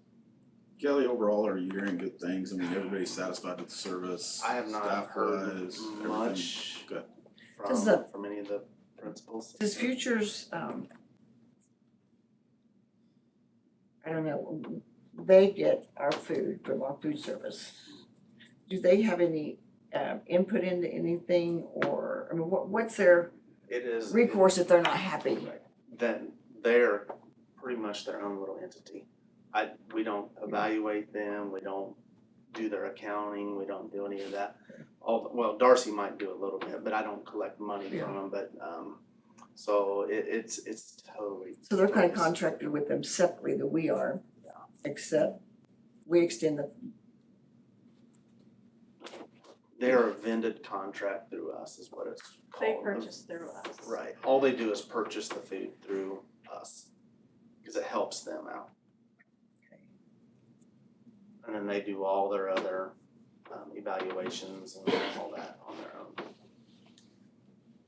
The sales are up. I mean, prior to COVID, obviously, I know my son eats breakfast and lunch every single day because I get the bill that I had to pay my. And I will say this is it's kind of hard to negotiate on Darcy's part because USDA will not send out the reimbursement rates until mid-July. So it just makes it kind of difficult to negotiate, but they do a good job. And I know I said on that board when we tested it, then they definitely had the best tasting food, for sure. so if Futures isn't happy with some things, do they go to them themselves They or contact through the you? food service director, yeah, and sometimes they'll see me to the email or something, so I'm aware of it as well. Okay, any other questions? Probably looking for a motion to approve. Yes, please. I move to approve the food service addendum as presented. Let's look at that. Okay, we got a motion and a second. All those in favor say aye. Aye. Anyone opposed, same sign? Thank you. December policy updates. Yes, December policy updates. I think as of the last board meeting, we were down to the last sentence or word. So we, I think we were ready to put that together. So that is back in your packet for approval after making the adjustment of the discussion last board meeting. So I'm tired of seeing this document. You are. I move to approve the December policy updates as presented. We got a motion on the floor. Do we have a second? I second. All right, we got a motion and a second. All those in favor say aye. Aye. Anyone opposed, same sign? Time for June. that's right. June will be coming out. So Yeah. we've got a good plan this time. Though. We're gonna tackle it a little bit differently. So that's good. All right, next item, middle school flooring change order. Yes, so we wanted to put something in your packet that kind of came up, conversations with Mr. Meyer and Kelly along the way. So last month when you approved this, you approved a solid tile across the area by the concession stand and then also by the gym and then also in the classrooms. And so if you go down to the cafeteria, which is not being replaced, there is a pattern on the floor down there. It is not the same tile pattern that you are seeing in your packet for this project, but it is still a tile pattern. And so kind of got into talks about whether that would be good consistency across the school. And then also whether it might just be a sharper look since that flooring hopefully will be there for a long, long time. And so wanted to give that option. They kind of gave us a couple options. One for $15,000 to do a pattern throughout the entire school. That includes your science classrooms, your home ec classroom, and then also the area at the concession stand in front of the gyms. And then there was another option to leave the science classrooms, the classrooms, I should say, as non-pattern, just a solid color, and then just do the pattern out in the public commons area by the concession stand for around $5,000. I get all that correct, Kelly? Sounds about right to me. So that was an option. So we wanted the board's opinion on that before they got started this summer, whether that is something that, or what your thoughts are as far as the aesthetics of that versus what was presented to you last month, and whether that change order is something you're interested in. Kelly, I was trying to pull up the one from last month to look at it, but what's the actual difference in cost? Did I put it on that one? 5,000, I think you Yeah, said. 5,000 is the difference in cost? If you just do the Concession main stand. corridor and in front of the. So that, those gym. numbers are the difference, not. Difference, Correct. correct. Yes, that's- So solid, like what was approved, or what was presented last week, would It's be just no a change? solid white, actually. Yeah. No change in cost. Solid white, it's all white. Okay. How'd I miss it? And then that's what spurred the conversation of a pattern, because by the time we got that, then we went into the science rooms, and some of the science room is mainly white with some different patterns, and you can see a lot of the stuff marked Cause we really do white. where the chairs have That's moved Well, out. why are they white? We can change it to a grayish color too, so without it. Did without we it- see choices ever? Without a change. Like we did carpet or? We left it up to them. Did we leave it up to you guys to pick? Yes. Okay. It's a gray color. Bob, you picked white? It's not really, no. It's not really a white, it's kind of a white with a little bit of With a specks in it spec, and stuff. Oh, I don't speckle like white design. specks. I don't like um, specks and stuff. I don't, I mean, when I picture just white specks, 1960. But what you see in your packet there is the majority of it would be a gray color, and then we would, downstairs in the cafeteria, there's a black line, and so we kinda took that and we substituted that with the gray, white and red. I really hate to prove something I can't see. I just don't see spending that much money just to make the floor look nice. I would rather take that money and put it into, Parapay. if it's for the science classroom and the FACS classroom, I'd rather buy them actual equipment that the kids are gonna use rather than learning on a pretty floor. I'd rather them have something they can learn with. I guess we already approved it. Yeah, I kind of agree with you on that. Yeah. Me too. Me too. I didn't realize the cafeteria was different than upstairs, but the touch on which I pay attention. Was it in our packet? Did we ever see it anywhere? Yeah, the design sent to you, Okay. isn't It's something like, oh, yes. it? It's on that writing on that. Here, Pat. But last month, is that what you're talking about? Last Well, we month? kind of left it up to What is them. it? Oh, so this is Well, our first time seeing That it. was Yeah. on, That was there was this a week? link on the Today? agenda. I mean, this stuff? Mm-hmm.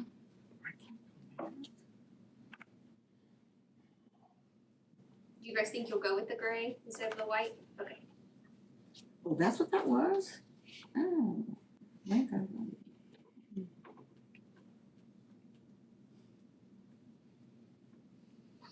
But there's no picture of what it will look like without these changes, I think it'll It would just just It would be just be solid. all one solid color. solid gray. which is the gray that we The see gray here. color, yes. That's dark gray, right?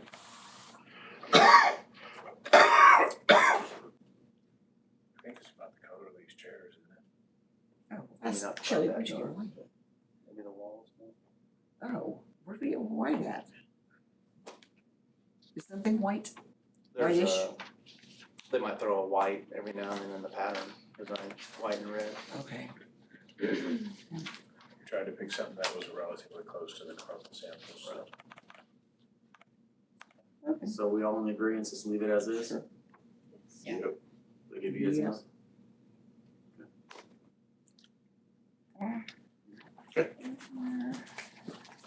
We do not need action on that. Alright.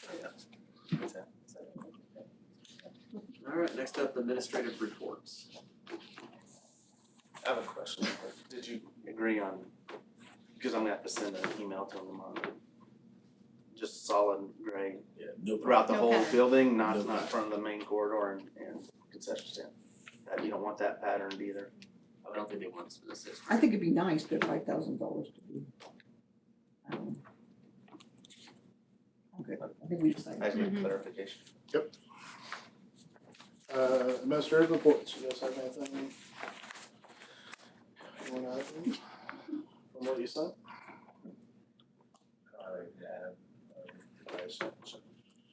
I really, can I ask a question? Can I talk now? Great. I really like what you said, Bob, with, I like to print things off, with your tiers. It was really easy to see and, like, I mean, it was nice to see sixth grade math and English. Sixth grade was up the last, and tier 3 was up, everything was up except, not in the winter, anyway, it'd be nice to see this for everybody, if it's that hard, I mean, it's pretty easy to do, Bob can do it, you guys can do it. Everybody's so Thank nice. you. Everybody's so complimenting you, I have to kind of keep you, keep your head. I'm gonna take that as a compliment. That was. That was the Yeah, great. yeah. It was a back. Yeah, I mean, this was really nice to see. You can see all their, scores and nice to make a comparison how we're doing in The color coding, top notch. yeah, first grade teachers. So you're gonna have to step it up. No, I did that. Anything I've learned in 2 years, I can color code. Seems like I was gonna say math was down somewhere, but I'm not seeing it. Cause I didn't color code my nose. Okay. Right, it was nice to see it like that. Could we maybe see everybody else like that? Let's have our job to see what this is doing. I like his format. I mean, cause something was really low, then we need to do we need to fix something. We'll share that at our next band meeting. Yeah. And then you guys will say, we're on contract for a couple more days.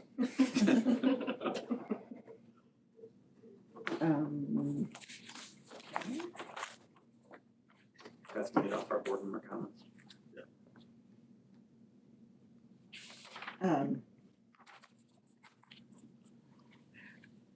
Fast bridging retakes, I guess that's for everybody. We give retakes when we see that, we know it's like maybe a 10-point difference or something, and then they can retake it just so that, we make sure it's an accurate score.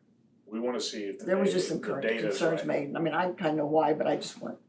We want accurate data, and so if it's something that you feel that score is an outlier to, or a deviation from what their normal score would be, then occasionally we will do a retake. Or if a teacher says they flew through that in 3 or 4 minutes and it's not valid, but we're talking 10, maybe Right. 10 out of 375 kids that we test, so it's not what I would say is super common, but if it's something that presents itself, then yeah. It was just, just brought up out there, so I knew the reason, but just so we can answer for everybody else if they're watching. Yeah, it's not just like, oh, hey, we don't like the numbers, they're not working out, Yeah. we want them, so they'll start retaking. Right. Yeah. Okay.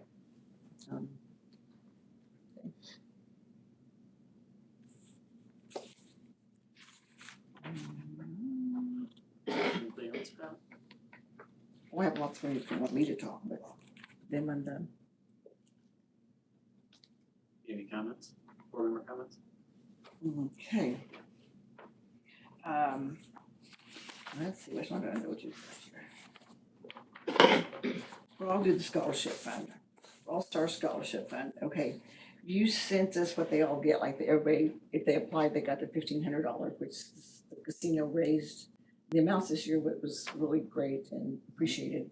There was $5,000 for salutatorians and $6,000 for valedictorians. What do we do with that? We don't have one of those. That's well, 11,000, we don't have valedictorian or salutatorian. Which one would get 6,000, one would get 5,000? Who gets that? I can reach out and send that to you. I remember what we did 10 years ago. I don't have that perfect answer for you now. So back in the day when we had multiple magna 13. cum laude or whatever it was at the time, then we would split the extra money amongst all of those kids. But I don't know what, I don't have it memorized what they're specifically doing at the high school right Cause now. that's a big chunk of money from the casino for awards that we have. That they specifically say what it's for. And I know we're changing to that, but that's not for a few years, so. how do we pick that? And, okay, I know Carly Hamilton was chosen to go to Topeka. Stop it. For the governor's, I can't remember, the dinner, supper, reception. A banquet, yeah. So how was Carly Hamilton chosen? Would she, if we were having a valedictorian, would she be a valedictorian because she was chosen for the highest honor, basically, for valedictorians? So we could have called her that. Yeah, probably, if that's how it was set up. I mean, I don't have that with me, how they did all the GPAs and everything to make all that up, but I used to do that as high school principal, but I would have to actually ask the guidance office as to. Because I remember when we had like 13, there's like somebody, like my nephew got to be that, he got his name in Topeka Journal, and then somebody else got to go to the banquet, and somebody else was the Channel 12's, person you see all summer long. So I was just curious, since we don't have those two things, how she got picked. And I suppose we don't really know why, because we'll have somebody on Channel 12 probably later and all that. We don't know how they got picked out of this group of valedictorian and salutatorian, a lot of things. I can get that information, send it to the board. Okay, that would please me. Okay, that's the scholarships.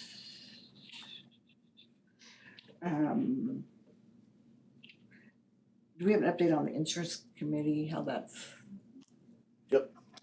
So insurance committee, we have our last meeting actually tomorrow, or Wednesday. Yeah, Wednesday afternoon. We have met, 8 times now, probably. If numerous companies that we've met with that have given presentations, and kind of narrate this next meeting, we will actually have a discussion, and then after that, and Andrea's on that committee. After that is over, then we're gonna have a discussion as far as what the recommendation to negotiations committees will be, because that recommendation will be to, Yeah, 'cause it's for both, it's for the board and it's just for the Right, negotiations exactly. process. Yeah. So are we giving the exact same information to everyone that we're talking to, or giving them what they need to make their decisions or work their numbers, or? I feel like we are, yeah. We're giving everybody the same information. Okay. Are we giving them the information that they're requesting? We give them the same information from our claims history. So they can't give us rates, I think it's 90 to 120 days from renewal date. So right now, we're just meeting with the committees, they're giving us their spiel, but they can't actually give me numbers or anything like that until about 90 days. But we're giving them all the documents that they're requesting that we can legally give them. We are giving them all the same information, so if we gave it to one, we've given it to all of them. Just let me know that. Okay.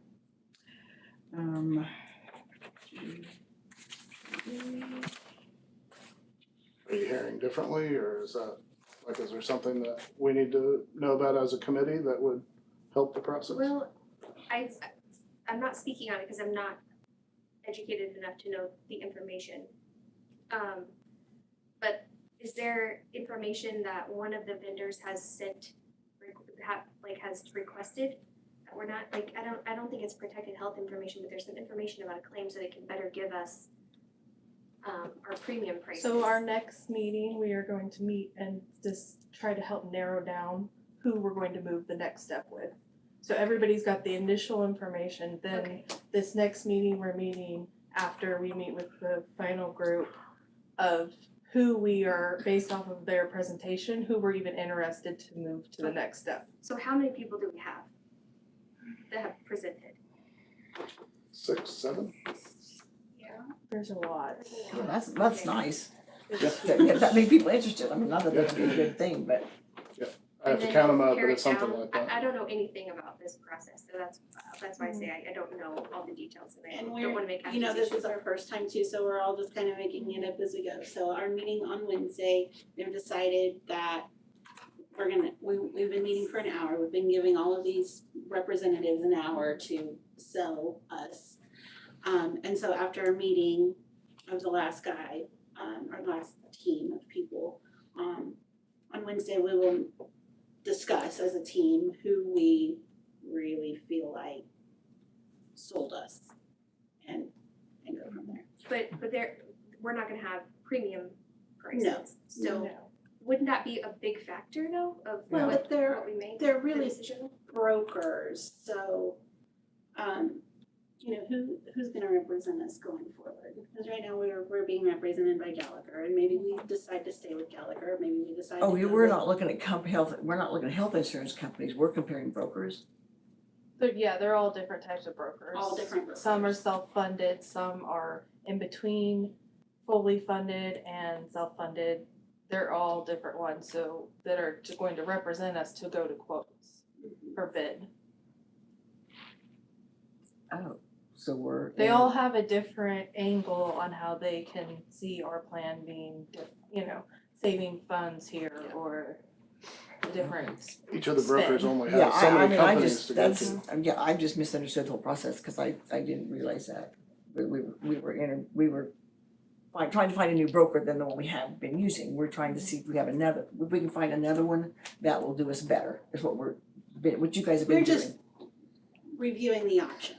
Okay. We're making sure we have enough I information was to under make the, I myself decision. personally, just from insurance, I was just under the impression we were talking to companies right now, so that's. They can't, we're even if talking- we were to stick with Gallagher, he can't give me Right. a quote I mean, for I the just learned that. 120 to 90 days out before renewal.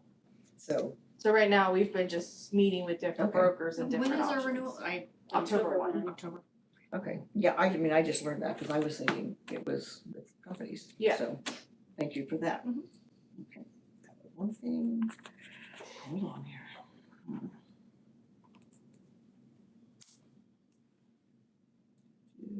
Well, I really wanna talk about the scheduling at the high school. Okay. In the past, when you were principal, we were wanting to add a time that like the old activity period, which we're now calling, we named CrewCon. You came to the board 2 or 3 times, possibly 4. I mean, we worked on it really hard together. Yep. I mean, you and your team would work on it and you would bring it to the board and we looked at it and discussed it, it was really, it was good because we had open, we worked on it together. You would bring something and then I said that. Okay, Yes, so. I know what you're saying. Yeah, and then we approved the final thing, which was the way it had been until last year. So, and I could be wrong about this part. JJ wanted, actually, I don't know who wanted a new schedule. Well, the teachers they kind of wanted to add a crew come back. So, like I was sharing with her, the BLT team has met a lot at the high school. And that's the building leadership team, which helps suggest ways to do things at the high school. They've had substitutes to work on it, they've spent their time at meetings after school, they spent a lot of hours working on it, and they put 3 plans together. And then they had the teachers vote, which the votes came down to Plan 1, where did I write that down? I was gonna redo my notes, but then I didn't be able to find that. One plan had 11%, the teachers voted for that plan. One had 27% vote for that one, and 54% voted for just say Plan 3. And when they brought it to you, Adam, you didn't feel like planning time was agreeable with the negotiated agreement. I actually felt the same as you. I felt like the cart was before the horse because we had not had conversations with the board. I also felt like the plan that was presented did not fit the language in the negotiated agreement. Was it because of planning time? Yes, it was mainly because of planning time. The way the secondary language is in the negotiated agreement. I felt like there was potential for that to become an issue with WNEA if we moved forward with that. Had I known about that prior to, which I did not, which was part of the problem, then I would have given that advice prior to the teachers voting on it. But that happened first, unfortunately. So Yeah, and when I first got wind of schedule changes, I'm like, you can't just change a schedule, and that's gotta have board approval. I mean, we spent 6 months on it previously. Right. And then I was on the board when we added block scheduling way back when. So I mean, it has to be, we have to discuss it and we have to approve it. Right. So jump right in and say you have a change. Okay, so I agree with that. Did you, when you basically turned down or said that won't work, did you also share, that it wasn't just because of the plan time and negotiated agreement and that it was? I did share that, yes. I did not, I sent that back to administration, so I wasn't in control of the communication there, but I on the politics of it with the board. I shared that I felt like it was a negotiated agreement issue, and that we were, and you know, the whole thing, the politics with the board and all the things involved, and that the proper thing to do in that situation, if that was a schedule that would be interested by the BLT, because we want to support them and their work, that we needed to spend some time talking to the board to see if we have support, first of all. And then also, if the board does support it, then it needs to go to notice for negotiations and that language be talked about so that in the future, if we, you know, if somebody had a complaint on that area, that had already been addressed through negotiations and through the board. So it was just a cart before the horse situation. Yeah, absolutely. Because I think last year, JJ was taking away, Mr. Nance was taking away CrewCon and just telling us about not letting us have the discussion, which, like I say, cart before the horse. Which caused, you know, some problems about who said what. Yeah, and one of those things, kind of like what you saw tonight, I did some pushing last year going into this year with Mr. Meyer and Mr. Nance about trying to get our two schools, 6 through 12, having experience for our students that's more connected than it has been in the past. And that came into the PLC discussion, and that's what we moved forward with the PLC discussion. That got into some of the schedule things that were talked about. Usually if it's just a minor tweak to a schedule, like the middle school today talking about moving nighttime to, beginning of the day, end of the day thing, I'll usually just let that slip into handbooks and let you guys review it as a change. Last year was a bigger change, and I think Mr. Nance talked a little bit about it, but maybe not as much as we should have. I don't know. Yeah. So, but we definitely, the positive is, out of all that, is you saw what the teachers talked about with the PLC experiences this year. So the way that part's been good. The way the plan, the schedule, we're gonna call it, that they 54% vote down sounds really great to me. I mean, I like it, but so my next thing that runs into planning time, which so we added that half day, that thing that you girls presented last month for the elementary schools. Did you figure out how many minutes of planning time that is? We have not met since that. Yeah, so that would be something too that we would, so that we're not breaking negotiation, right? Yeah. For elementary, it says 290 minutes or whatever. And that, or something like that, yeah, so we would need to do that, check. Right, don't you think, Shirley? I mean, just because it's being brought up? Figure up the minutes? Yeah, I mean, just because part of the Plan 3 won't work because of the negotiated agreement saying how many minutes the high school should have, or how many planning periods, I think that's what it is, should have for planning time. And the elementaries is minutes, like 290, I think. And so we really would need to see how many now with that half day, because it falls into the same reasoning. Yep. You wouldn't want somebody to come back now from high school and say, well, they get a half day, and just need to look at that. I'm not sure. Don't get me going about elementary planning time. Okay. So they are, it's my understanding though that the BLT is, and that's what she kind of said too, now they're working on another plan, which would still be putting the, cart before the horse. I mean, can they come? Well, that's kind of why I did the prod tonight, to try to get some conversation going on Yeah. that, but, So, I mean, the I- Plan 3 that the majority wanted, could that be discussed at least at some point, you know? the plan that I turned down. Yeah, because, Yeah, we could show you the plans. It's still not gonna, I'm still not gonna recommend to the board that there's any right, changes I mean, I think there, it's too but- late right now. Yeah. I mean, I think personally you have to stay with what you have. Yep. Because the board hadn't had time Well, to look at. anything else that they were adding in was kind of a small tweak, like I said. Yeah, well, but The other the 2 days, the Tuesday, Thursday kind of block schedule, and then the Monday, Tuesday, That's the one that got turned down. no, that's when you turned it, that's the one Correct. the majority wanted. Correct. Yeah, and it makes sense to me, except for if there's a problem with that. Right. But, Yeah, and I think there's a potential problem with both. Since block schedule's been a conversation in Yeah. Wellington before, it's a very normal thing in high schools everywhere. But it does have a history here, and so it needs to be discussed politically by the board. right, and so then- that's what I mean, we need to have that, if they wanna change the schedule again, we need to open up dialogue before any changes are made, so. Right. Yep.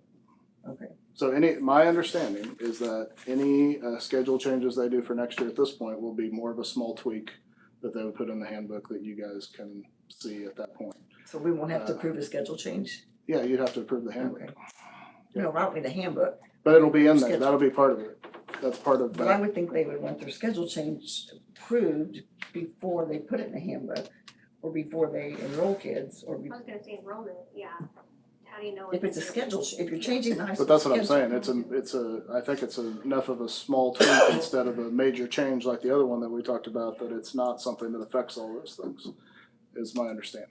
So I wasn't as concerned about, the minor changes. It's just like if they move nighttime, I don't think you guys are gonna be too worried about that, but if it comes up in the handbook and you guys disagree with it, then it'll be a conversation that we had it there. So, so that's how I was handling it, right or wrong. Minor tweaks going kind of through administration Can we approve and. them before we approve a handbook? Cause if you don't approve a handbook, you're turning all that away. No, just that part. We would just discuss that part. So, yeah, I understand what you're saying. That didn't happen. We're up to June next month, so any changes that happen in the handbook on schedules that you guys disagree with at this point, we will have to handle starting next month with where we're at.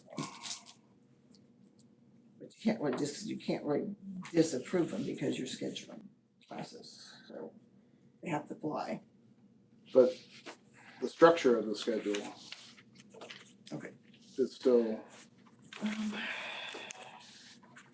I think we're on the same page, but not realizing we're on the Yeah. same page. That's how I feel anyway. But I do think the board needs to know that they're talking about major Well, schedule changes. nothing's gonna happen schedule-wise, any major changes, unless it comes to this board. Which is why I turned it Up front, Correct. yeah. Yep. So, But if it's minor, we trust him to. yeah, if it's minor, Yeah. that's a different thing, but this is Right. going to a modified block schedule.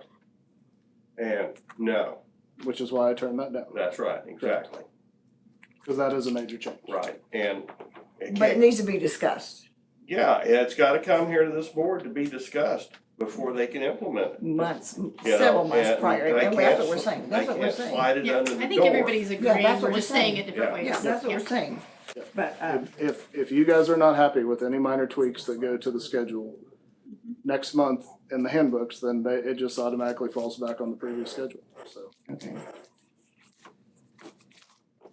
I guess I'll stop there. Okay, Bob, board member comment? No, I'm fine, actually. I gave myself, self-evaluation this morning, and they liked me, and we're going down the road with it. Jess? It's been a great school year, and I think we're making some positive changes, and I'm looking forward to the summer and the things that we can do with the board together. Leave it at that. Yeah, I'd echo that. Congratulations to all the seniors. Look forward to what you got ahead of you and great things you can accomplish. A couple things, middle school track, excellent. My daughter did run 4 of those things. High school track, my daughter's running this week, and you all have a good week, or a good summer. appreciate everything you all do, so. Thank you.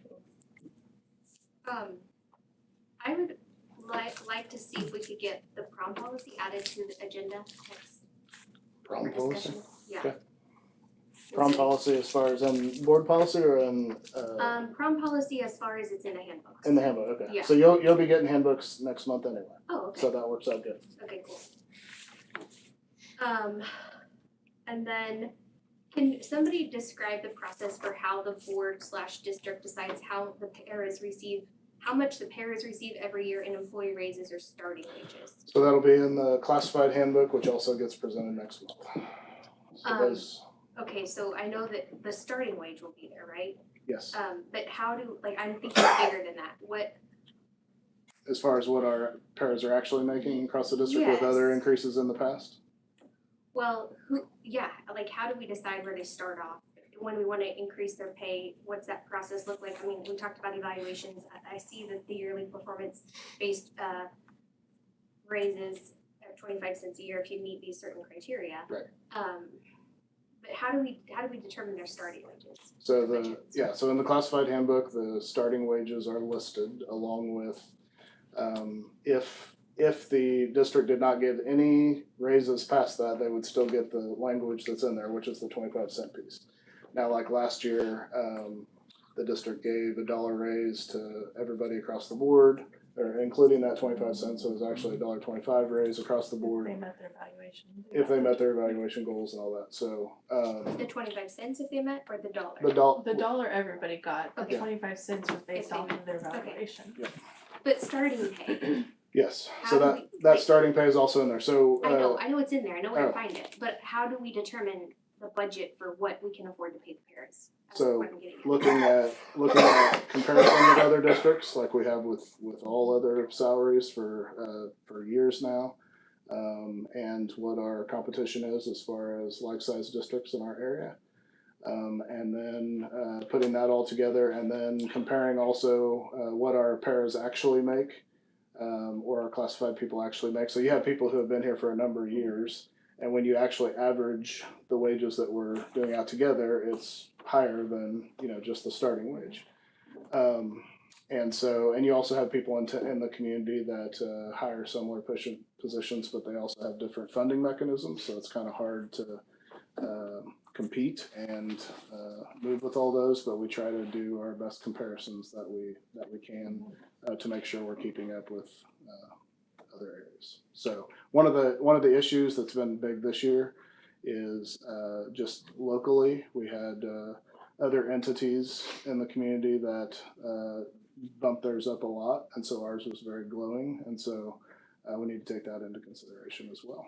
It just makes it difficult because our actual budget that we can compare with other places are more like districts our size in other areas than it is somebody who gets federal Head Start funding or these other funding mechanisms that we don't necessarily get. So it's just looking at all those factors and then making a recommendation to the board.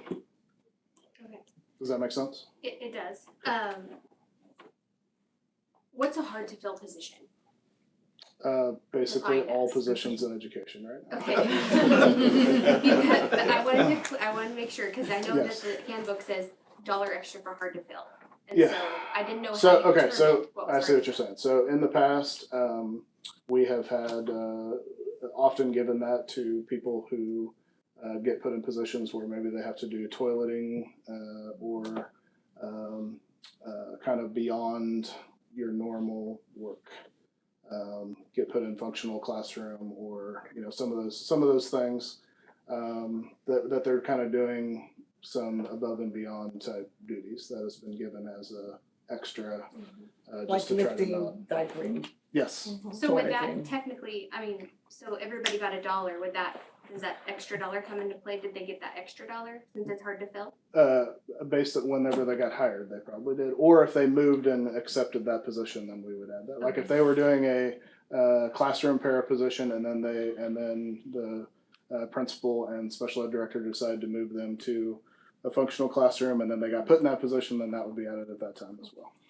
Do we have that definition anywhere recorded Definition of of hard to fill? probably not. It's probably administrative discretion. Okay. It's probably what it is. Thank you. Yep. And then, pathways.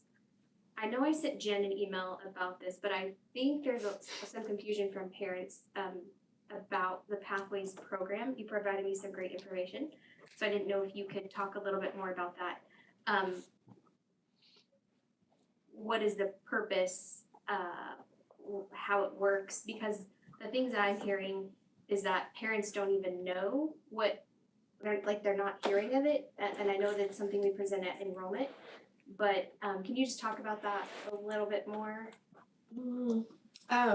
Probably it would come better from the high school, Okay. but we do need to make sure the kids know about it and know what paths are available, because completing those pathways helps us as a district and provides. But it's not a funding. one size fits all, right? Like No. what I'm hearing about it from teachers is that it's really not for the kids so much that know that they're gonna go to a 4-year college. What I've heard, whether, I don't know if it's true, is that it was mainly put into place for the students that had graduated high school that we weren't going to college, and so it was like filling that gap to try to get them to transition to college. Is that even close to what you think? I mean, a lot of them tend to be towards technical things, but you could also go through a pathway for education. Okay, so if you want to be a teacher, you can go through that pathway and get experiences that help you to know if that's actually what you want to do. So no, I wouldn't say it's just for that. What type of information though is presented to parents at enrollment for pathways? Do we know? Do we have anything that's actually, because I remember enrolling my student and I don't recall anything about pathways.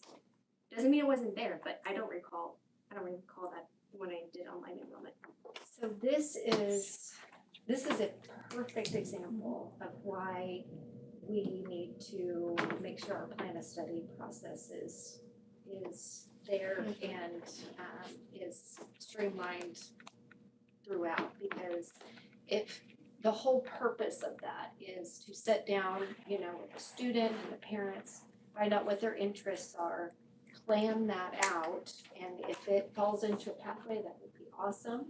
And if they change their mind down the road, they can switch it up, but having that plan helps them to complete a pathway, and it also helps them to plan, if they want to do internships or get college credit in high school, but that is gonna have to be a part of the scheduling as well, and make sure that we have time for that in our schedule, because it is so important, and that's one of those things that our Commissioner of Education is huge on, is making sure that these plans of studies are complete, at least 8 through 12.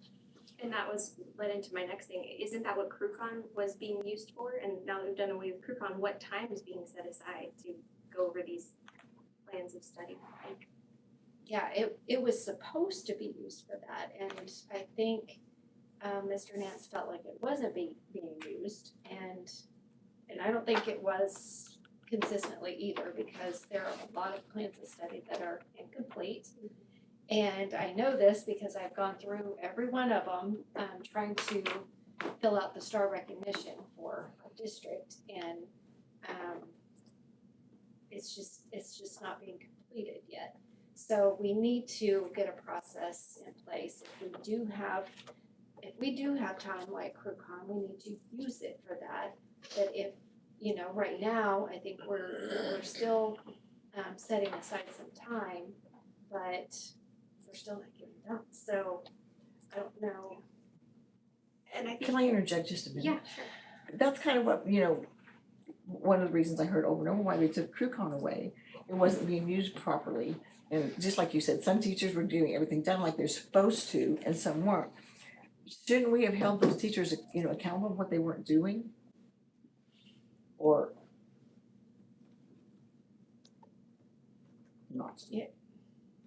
It's new enough, I think, that. CrewCon's not though.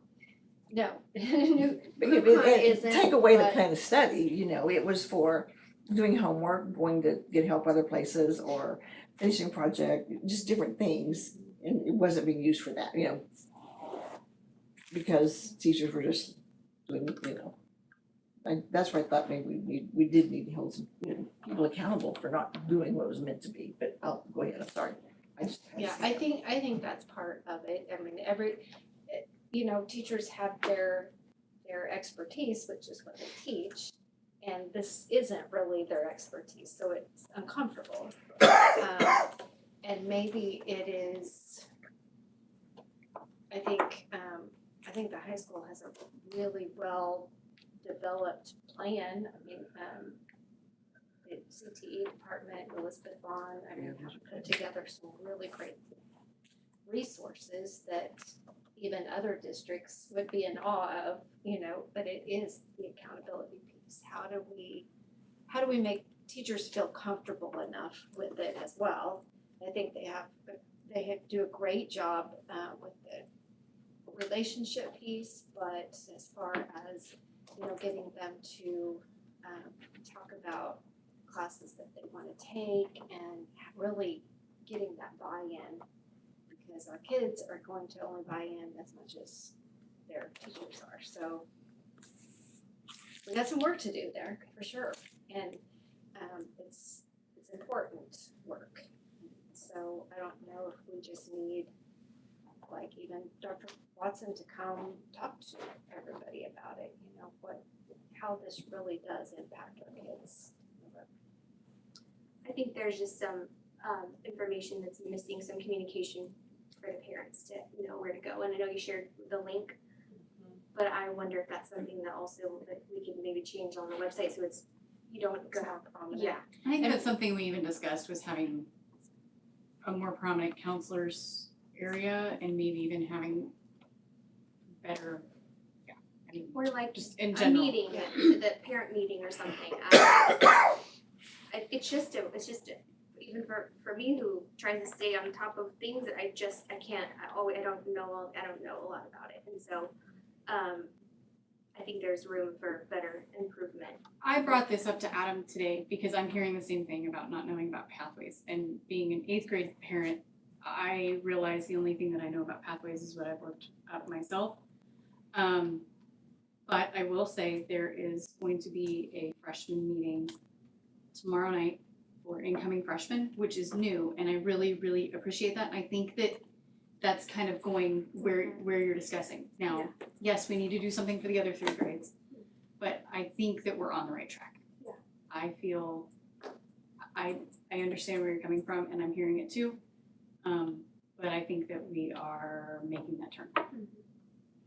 Yeah, that'd be great. If the more we can incorporate that into whatever we decide to do, meetings, whatever, I think that's awesome. We can empower the students, parents to make those best decisions. And then Title IX, I know we have Title IX requirements, new Title IX requirements to abide by August 1st. Do we have a plan in place to ensure that we're in compliance as a board, or what do we know about that, or do you need more time? I need more time. Okay. Yep. No, I have seen that has come out. It's on my summer list to check out after we get schools closed down, so. And then,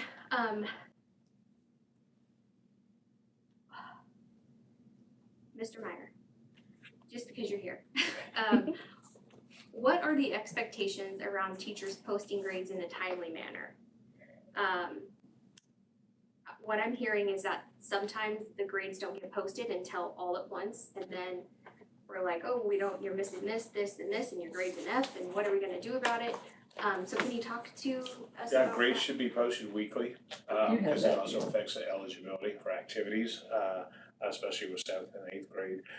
If there's missing assignments and they're turned in late, we set the policy last year that they should be upgraded or updated, to the grade book within 1 week.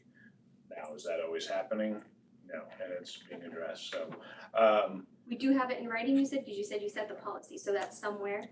You sent it to your staff, Yeah. because I think I saw it actually. Okay. A grading policy that we Okay. established last year in BLT, with regards to, obviously, you know, if a student has missing work and they, 2 weeks down the road turn it in late, it's imperative that we get it to the grade book and updated. So I give staff 1 week to update any late assignments that have been turned in, so. Yeah, and had some unusual situations too at the middle school this year, so that I know that has affected some grades and some classes, but it just needs to be addressed. Okay, I think a week's reasonable. I couldn't find that anywhere. I didn't know if that was where that was. And then, so I know I had inquired about job descriptions, Adam and Darcy, for the last few weeks. And thank you for giving me that information. But I do have a few questions about how we're going about making these descriptions, especially since we're at the end of the year and evaluations are happening. And I noticed that part of the employee evaluations include being evaluated on their job description.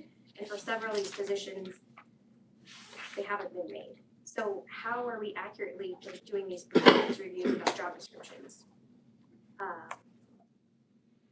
Do we know? I think the answer to that is that there are reviews going on without job descriptions, that we're discussing goals and positives and negatives, but not looking at job descriptions as they're going on. The other thing that's happening is job descriptions are being made as we need them to send out jobs and hold them to that. So you have the Keep To system that is in the negotiated agreement.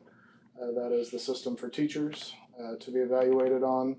And then we have our just kind of general evaluation document that we use for others. But I would not say that job descriptions are always pulled out and used within evaluations.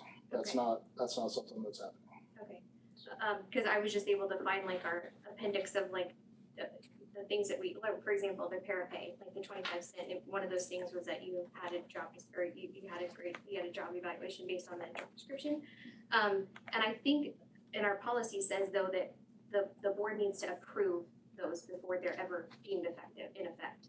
So I think I think you're supposed to make the job description and then bring it to the board. Then we approve it and then it's live. That would be a lot of time between. Yeah, I think we need to change it if that's the case. Yeah, that would be a lot of time between finding out that our job is open and then being able to get it through the board and then finally hire the position like that. I don't think that policy makes sense in practice. And that's not the practice we're following. If that is a policy, I think that needs to change and let you create that because that is just micromanaging one too many times. Yes. Because it says the superintendent shall develop a job description for each category. After board approval of any new or revised job descriptions, they will be deemed in effect, shall be filed with the clerk and may be published in handbooks. So just bring that to everybody's attention. They're not being, and every board policy says superintendent because I'm the only employee you guys have. So it's whoever I designate that job to. So in our case, that is the business office.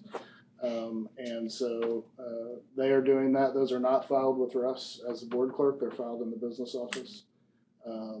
And so I think the process we're doing is okay. You know, we can discuss whether we want job descriptions specifically targeted out with every evaluation. I don't know that I see that as necessary, but evaluations are happening and those conversations are happening about strengths and weaknesses and goals and all those things. And so I think that's the most important part, my opinion. But yeah, there are things within that are not. Yeah, I just think as an employee, it would help kind of know what their expectations are of them as well too. So that's just. Yeah. I would say we use job descriptions more as if you would like to apply for this job, here's the general expectations. Well, that's what I was wondering. How do we advertise for these jobs? What are we giving people how do they know what they're applying for if we don't have the job description? Right, and that's why they're being developed. Yeah, they're creating it as they need them. Right. That's why we don't have them all. Yeah, that was something when I came on that we knew we needed to work on. So what we've done is as openings have been coming, I get with whoever it's with and say, here's what we have in the past, or here's what we found online. Can you help create that? And then on some of the openings, you'll see actually says, see the job description on our website. Yeah, I went through the website and I only found one that had a link to So are you saying that we need to change our policy, or we need to vote at some point on these job descriptions that are already made? Or what? My personal opinion from conversation tonight is I don't see any reason why they need to be filed with the board clerk. I don't see any reason for them to be approved by the board unless you want them approved post us hiring somebody, like, because the time is not gonna be effective within that process. I would have no problem if the board wanted us to get them done later on, but I would like to use them as they're developed, get the job out, get it going, instead of waiting on all that process to happen to the board. I'd rather you just handle it and not bring it to the board. Okay, then that's So- policy change then, so we need to put that on sometime. I put it on the next agenda, Okay. and we'll Got look at that. Yep. We can do that. And then when will the website be updated, for the Sunday practice policy, since we voted on that? Was that last month? I don't think I see that on the new. Last month, I think 2 months ago. I'm ready to change about that. I think that's it. Andrea? Sorry, I wrote something. I'm sorry. So first of all, congratulations to all the graduates. It was a really big honor to be a part of that and their day yesterday, and I always like to do that, so that was fun. Next,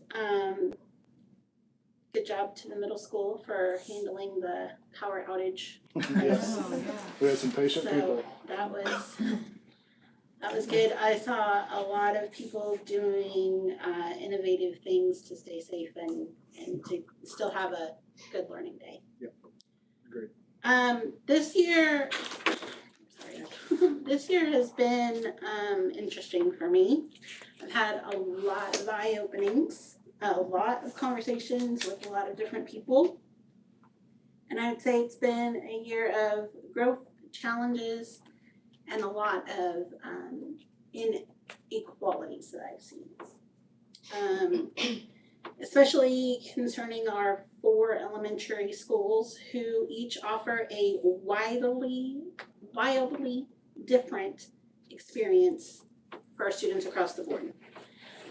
There are similarities, but the differences are what have really stood out and have really been defining our schools this year, I feel like.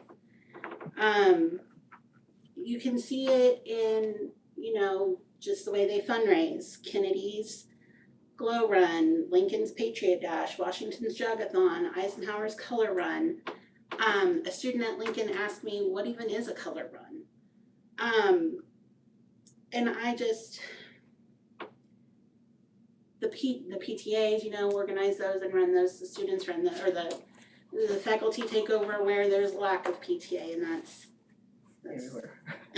Amen for that, right? But Jessica has a 5th grader, I have a 5th grader. If you took those 2 5th graders next to each other and asked them about their experience this year, each of them would tell you something completely different. You wouldn't even know they were in the same school district. You've got 5th grade classes or classes around town that went to baseball games, classes that went to all-star sports. You had kids that went to Cowtown, kids that went to the museum, kids that went all over, did really, really great things. The way that they got to do those things, the money that came to provide the ways they got to do those things, wildly different. Wildly different. Different isn't bad, but this year, different has felt or has given a sense of disparity. It really has. As a member of this board, I feel like it's my duty to advocate for fairness and equal opportunity for all of our students. And it is disheartening to see such discrepancies. I'm sorry, I'm really passionate about this. You're good. Which is why I wrote it. You do. I commend the teachers that went above and beyond to provide enriching experiences for the students. They exemplify the dedication and creativity that we should all strive for in every classroom. But my frustration and frustration of many parents across the district,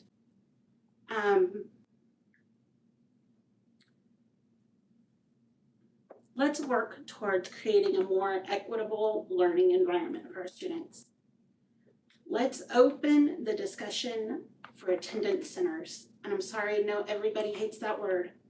And I know everybody hates that process, but we live in a 2-mile square foot area.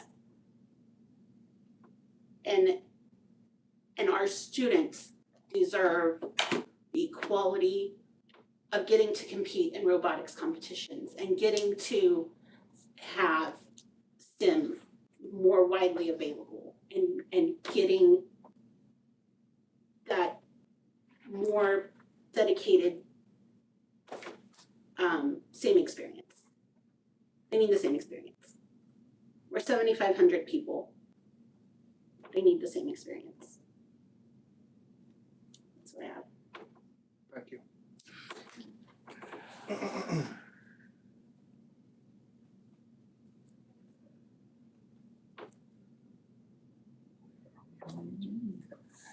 Alright. Alright. We'll now go into executive session for non-elected personnel to include Adam, Jen, and Darcy for 15 minutes. We will resume at 9:04. Get my math right. I'll make a motion. I'll make that motion. And a second. Second. And a motion second. All in favor say aye. Aye. Opposed, same sign. Board member. Meeting to know I open it when I choose it to.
Okay,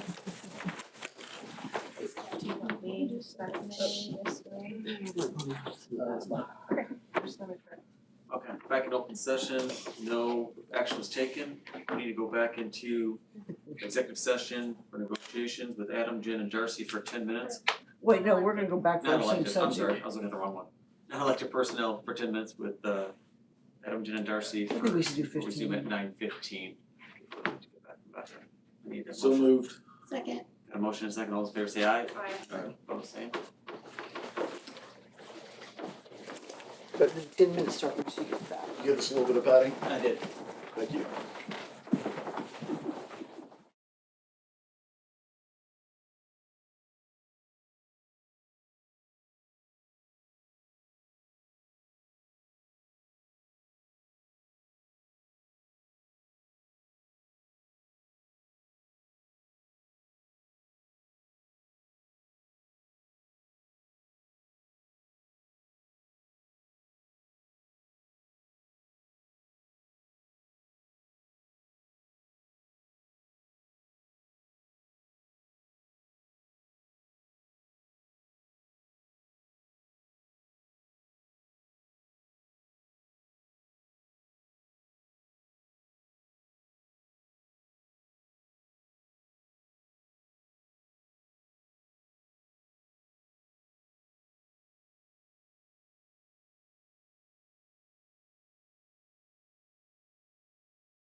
hot dogs would be entertaining.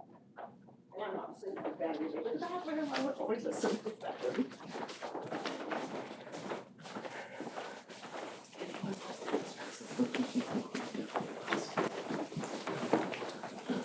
We are back in open session, no action was taken. We're gonna go back into executive session for 12 elected minutes. personnel 12 minutes. for 12, for 15 minutes. With Adam, Jen, and Darcy, we'll resume at 9:30. Can I get a motion? I motioned it. Second? Second. Got a motion second, all in favor say aye. Aye. Opposed, same sign.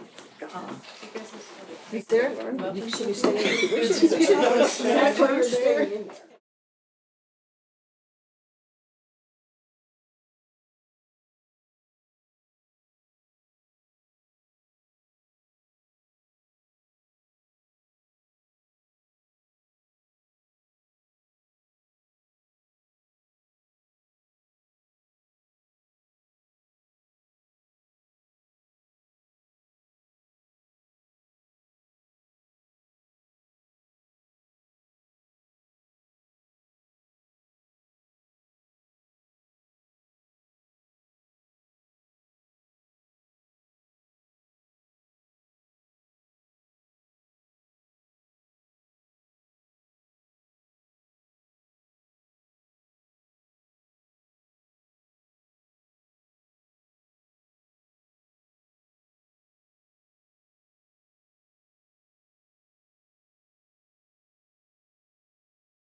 motor for it. Uh-huh. But then COVID and they can't find the motors, blah, blah, blah, blah, blah. What are they gonna do with that? So right now I'm out No, of 33 grand. strangle you. And, cause we That's the can't only get thing hold bad of about him. it. But he's stationary and said it's stationary. That's my grandpa's windmill. Cool. Very cool. I'll show you how they installed it. Is that cool too, how they did it? Oh, wow. We're back. We're back live. We are back in open session. No Be right back. action was taken. I don't think. He's on. Oh, we need four, yeah, we just need four. We're good. Alright, we are Not too gonna go into executive sessions for negotiations for 15 minutes, including Adam, Jen, Darcy. Resume at 9:45. I'll make the motion. Got a motion and a second, all those in favor say aye. Aye. Opposed, same. 9:45. You guys don't mind if I end this, right? Those are pretty good. I'm like wanting another one.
ears will hurt my ears, so.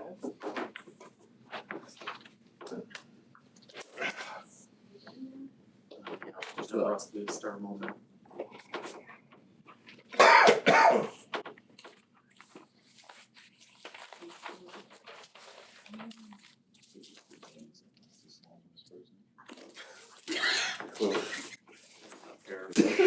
So it won't be.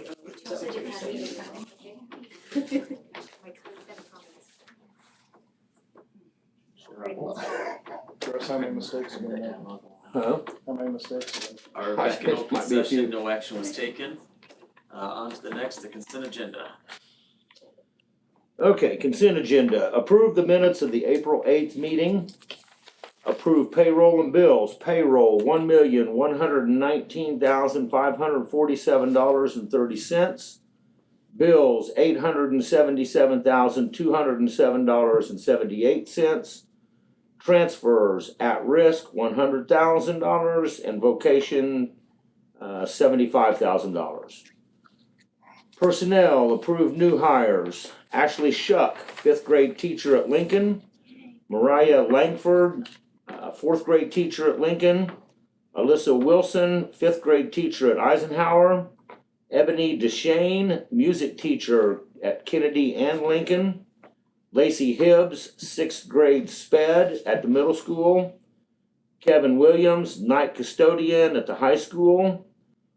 Rebecca Corsi, ESOL facilitator for the district. And Gail Wyckoff, in-district mail delivery for the district.